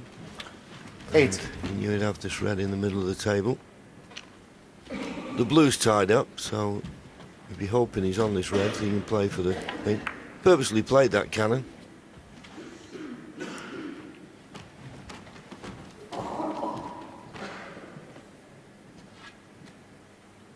Looks as though if he just drops this red in, he'll be on the pink. Doesn't have to do a lot with the cue ball. I think he might just be running away from it, John. He doesn't want to snooker himself on the pink with that red. If it was slightly straighter, you just roll it in, don't you? But maybe the angle's not quite as good as it looks from here. That's why he's taking the one to the middle pocket.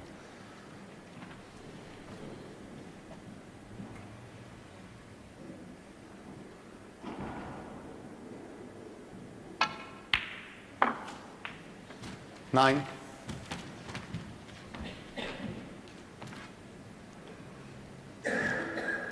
Still not in ideal position. This pink, as you can see, is on for the middle. The white will be coming around towards the reds near the black.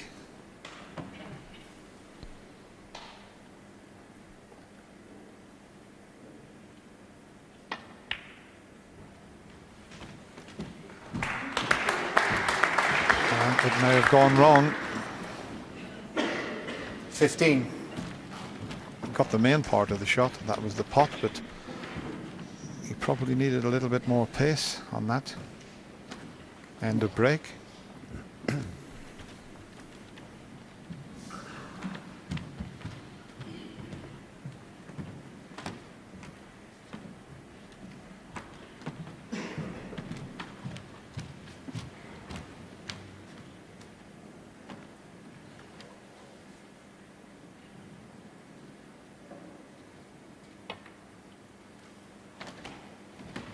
Neil Robertson, 15.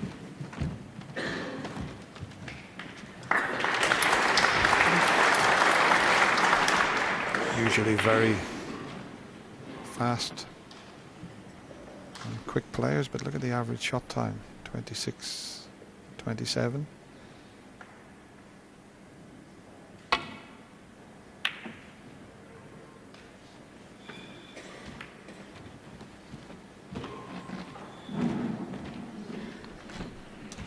Well, that was a nice flick off the green. It's left a good cue ball now. So this isn't straightforward. He plays safe, you would think, off the red next to the blue, but you've got to catch it just right because that red will stay in the middle of the table. And he's hit it a little bit too thick.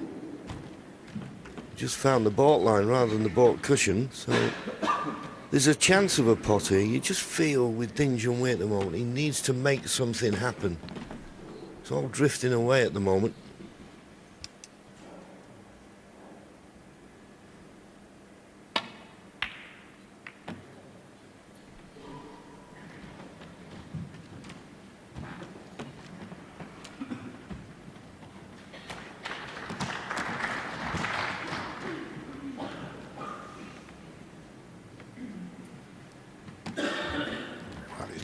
Possibility of knocking one red onto the other, but it's the safety shot he'll be concerned with. If he made the plant, well, that would be more than a bonus.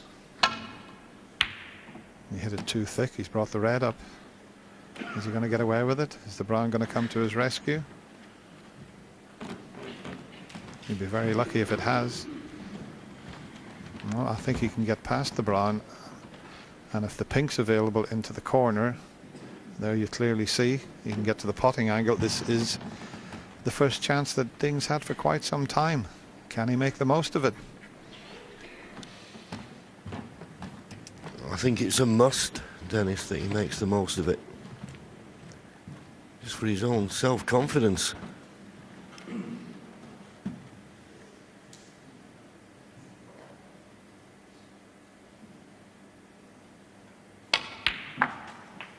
One.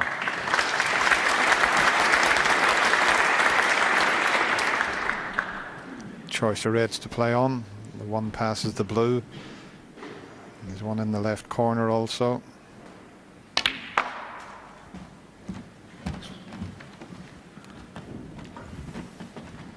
Didn't quite get into that as he intended, but he should be okay. 5.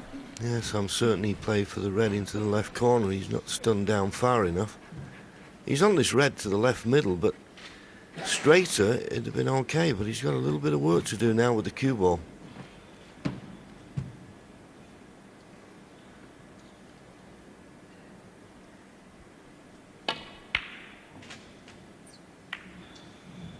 Six. Well, that's the problem. If you keep running out of position, it's going to catch up with you in the end. Surely you won't take this black to the right middle. Or will he? He's one of the best middle ball potters in the game, and you just feel he wants to have a go at this. Big shot. Well, he's asking Jan Verhaas to clean the cue ball. That tells me he's taking it on. Big shot. Big shot.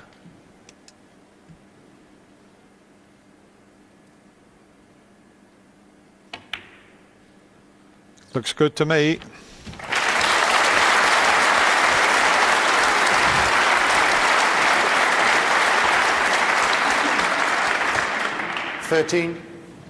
Every chance he could have lost the frame had he not have potted that, so just showing a lot of character there.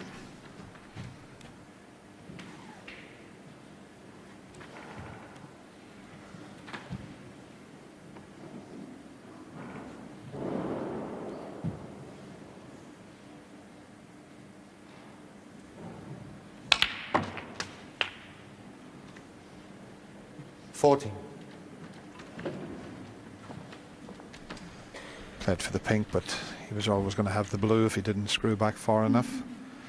You're always leaving yourself options in this sort of situation.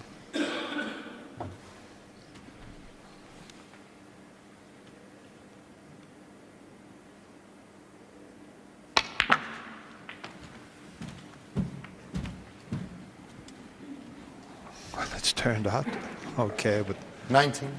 Almost went wrong when he cannoned the other red.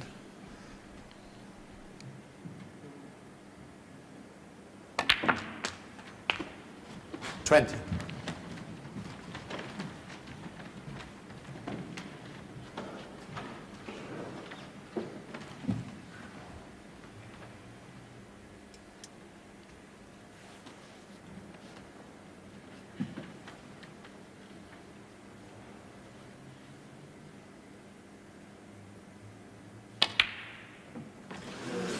Well, and he's done it again. Junhui. Just when you 20. thought he'd done all the hard work. And he's missed a sitter. In a middle pocket. A pocket he's so good at. 1. Wow, what a turning point this could be in this final. He just shakes his head. You don't often see him do that.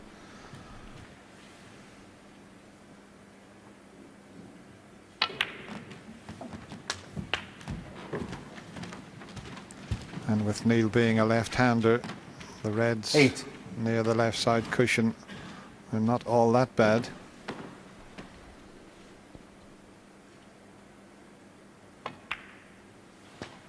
$9. He hasn't got a good angle here to get to the reds. Don't know if he can swing it all the way around the table. Well, normally the two cushion in and out of baulk. The pink looks to be in the way. And it doesn't look as though he can screw direct, so he may just content himself with the 7 points here. Possibility of the double, I suppose. Yeah, with the other red 16. safe. Not a bad call that, John. Worth risking the double. He would finish nicely on the black.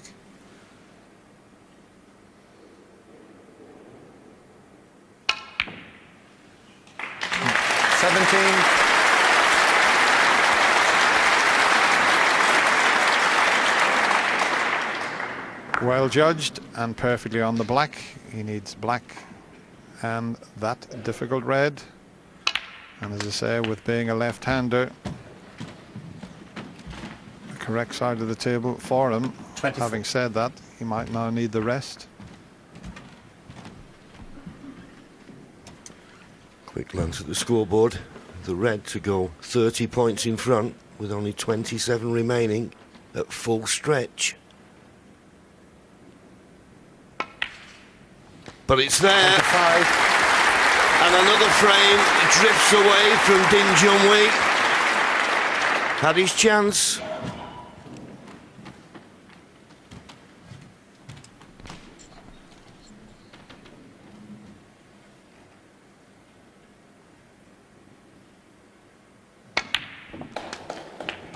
Three snookers needed. And it's going to be 4 in a row for the Australian. And, well, Ding Junhui could have won at least 2 of them.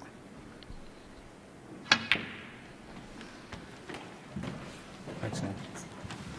Robertson, 32. Normally would concede, but he's going to carry on.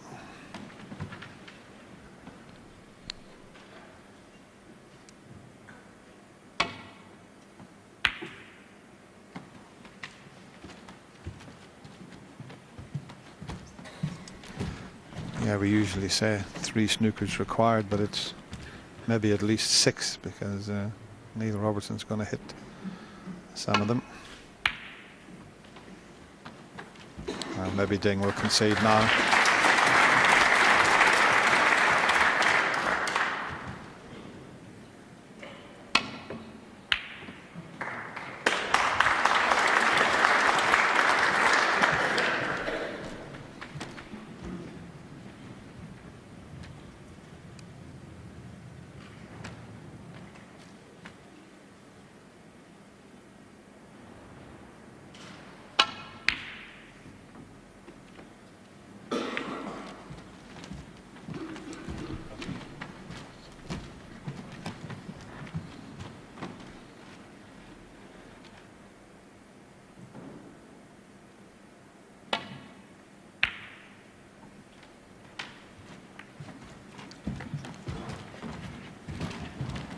think ever since Mark King come back against Ricky Walden earlier in the Grand Prix and won the match in the deciding frame, needing 3 snookers. 2. Well, that's all purely academic. Ding Junhui does concede, and the Australian continues. That's 4 in a row, and he now leads 8-4. Well, I was going to ask Stephen John whether they felt that that spells the end of the resistance from Ding, but judging by the fact that he decided to play on needing 3 snookers, maybe not. Well, no, but I do feel that Neil Robertson's realised that he's very, very close now. If all he has to do is to play sort of captain sensible type of stuff, and perhaps the mistakes will start to come. He played a pretty granite style of snooker there in the early part of that. I didn't expect him to miss into the middle pocket. He potted a fantastic black in that was a match loser if he'd missed it, but all of a sudden he does seem to have lost the thread a little bit. Neil Robertson may not have to do too much else to get over the line here. He's full of adrenaline, I would imagine now, John, being in this situation. By contrast, how much fatigue starts to set in from Ding Junhui's perspective? Well, it's not about so much fatigue, it's just a disappointment to see the balls he's missing. And he's come to the point now where we can sometimes call it desperation stakes, where what do? You come out and actually attack and have a go. He hasn't done it all evening. He's actually been a little bit on the negative side. And he's weakened a little bit more than Robertson. Robertson is not playing at his best, but at the moment he doesn't have to, because, to be honest with you, he's getting chances and plenty of them. Why do you think he's been so conservative this evening, Steve? Well, I think it's just sometimes perhaps the way a match goes or a session goes. He's had a bad session. That's really it in a nutshell. So, one particular frame when he chose not to go into the pack of reds a couple of times magnifies the possibilities that he was playing sort of slightly negatively. But I don't. It's just the way snooker is, you know. Unless he can kickstart his own sort of adrenaline in a very short space of time, then this is the order of the day for him. But sometimes it's just the way it is. Just maybe a case now. I mean, at the moment things aren't happening for him. He's playing against Neil Robertson, who's playing good tactical stuff. Nothing's happening. It may just be a time now to chance his arm for a couple of games and get in there and try and get himself going. You know, attack things and have a go and try and rescue the match from it. At the moment, the way it's going, there's only one winner. Yeah. Dennis, John, in the commentary box, how do you read what Ding Junhui's got to do, and how do you see it from Neil's perspective tonight?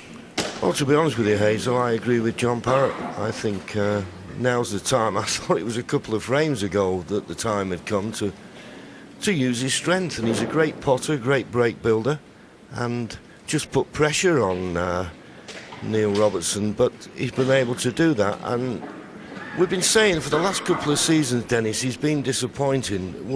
We hark back all the time to that game against Ronnie O'Sullivan in the Masters, where he had a chink in his armour, didn't he? Yeah, and we all thought he'd recovered from that and was back to his best. But as Steve says, Neil Robertson has been like granite here this evening.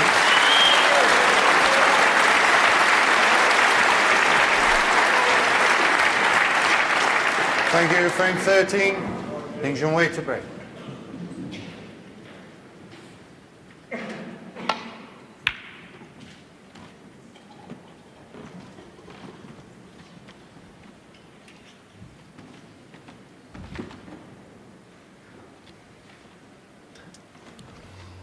Decent break-off regarding length of the cue ball, but he's left a pot on here to the right corner. It'd be interesting to see if he takes it on, because he has been playing very tight snooker this evening, and he just wants to win this match. We know that he's a brilliant break builder and he loves to attack. If he can get it round the back of the black and red, he will take it on. And is this the sort of shot that might get Ding in, believe it or not? Let's see how close he gets to this.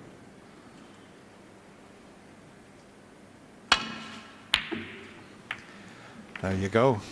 The chances there for Ding. But look where the black's gone. I was just going to say, that's what happens in this game. When you need a bit of luck, you never seem to get it. Well wide of the pot, but he's nudged the black off its spot. And this now makes it a difficult opportunity, but it is a chance.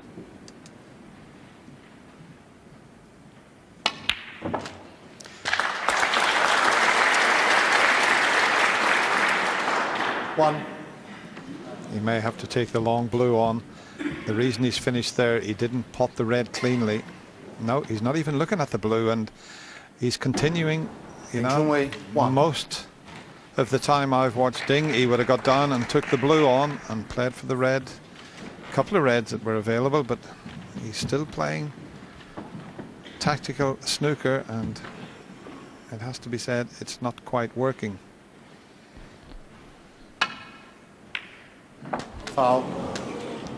The last two shots must give him a little bit of hope, because Neil's long attempt and then this safety, he's hit them both very poorly, and that must give Ding a little bit of inspiration.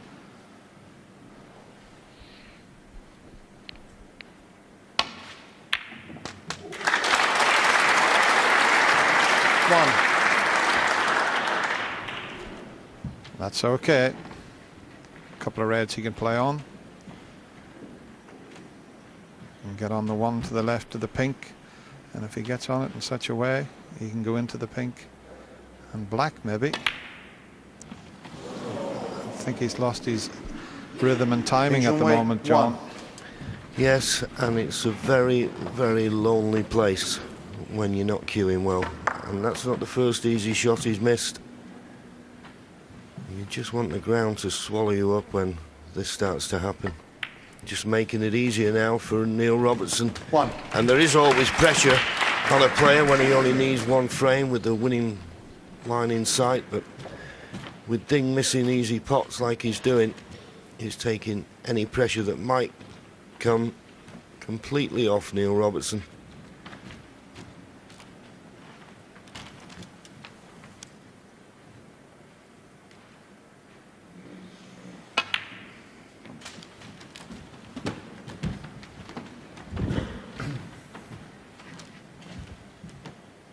Seven.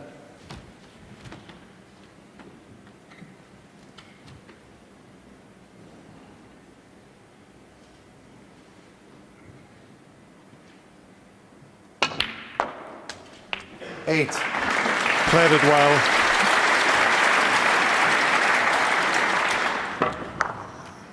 Released the black there. It will be available in a few shots' time, you would feel. Is this the chance the Australian has been waiting for? 14.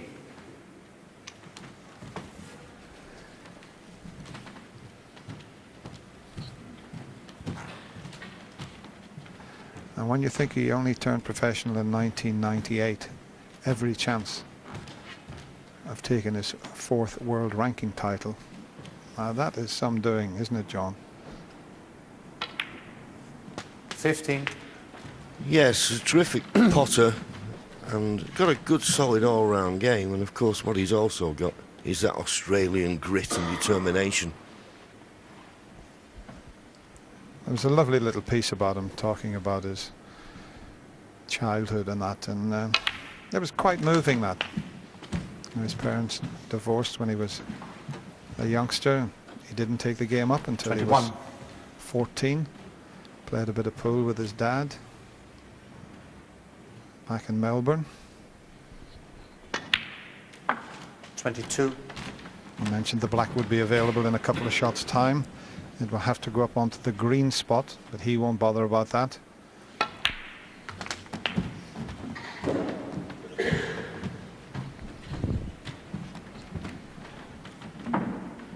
$29.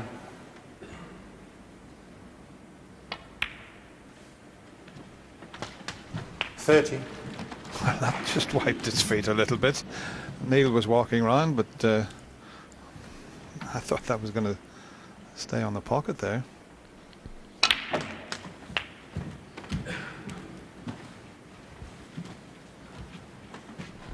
Certain frames can turn matches, and I think we can look back to the 9th frame, in all honesty. They were all square at 4 apiece. They had a 57-minute frame.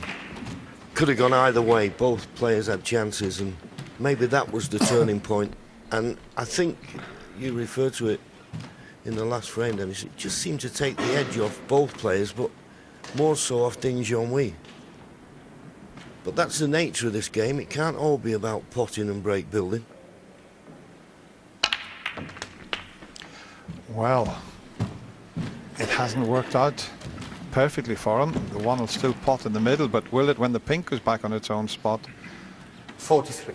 That's a difficult cut he's faced with. So is there another twist to this final?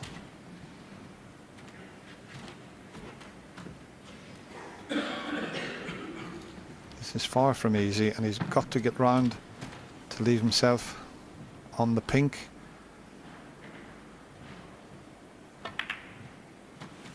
That's right in the centre of the pocket, and he's on the pink. 44. He played the cannon perfectly. The chance is there now. That one little cannon has left Neil Robertson with a great chance to take his second Grand Prix title.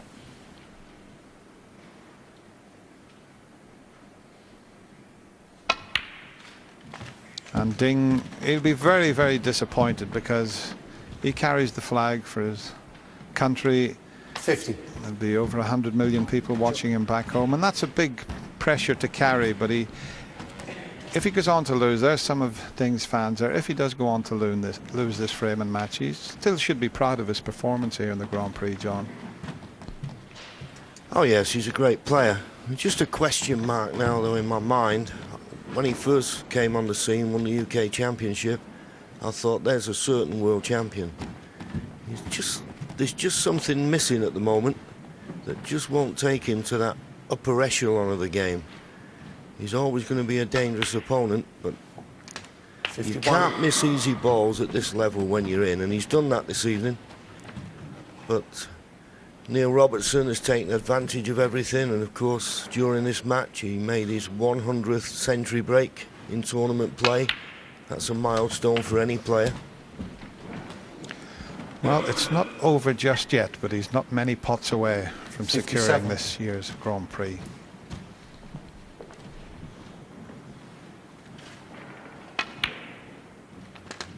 $58.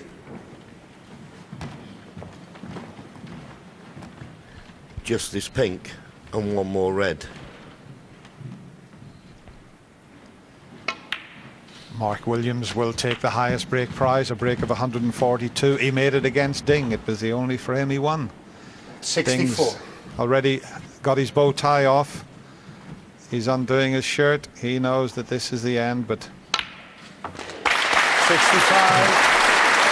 And Neil Robertson absolutely delighted. There was a question mark when they started this match today. How much did that victory over John Higgins in the semi-final take out of him? And the answer, not a lot. Because he's produced the goods today when it mattered. He's mixed it up, he's potted great balls, made good breaks. 71. and the Aussie does rule.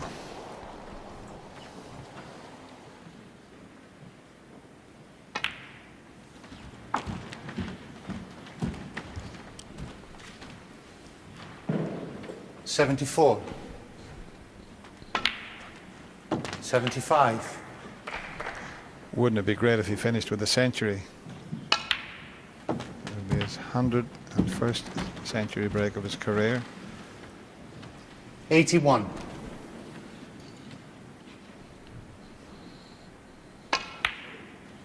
82. He really has mixed it well, John. He's been solid, as Steve Davis said. He's played like granite this evening, and now he's showing us just what he can do. Yes, and refer back to that semi-final against John Higgins, 87. one of the best matches I think we've ever had, and it was all about handling the pressure, and he did that, just playing a bit of an exhibition 89. shot there, but he's not quite hard enough for this green. So that 101st century may not be on, but I don't think he'll matter. He'll have plenty of time to do that.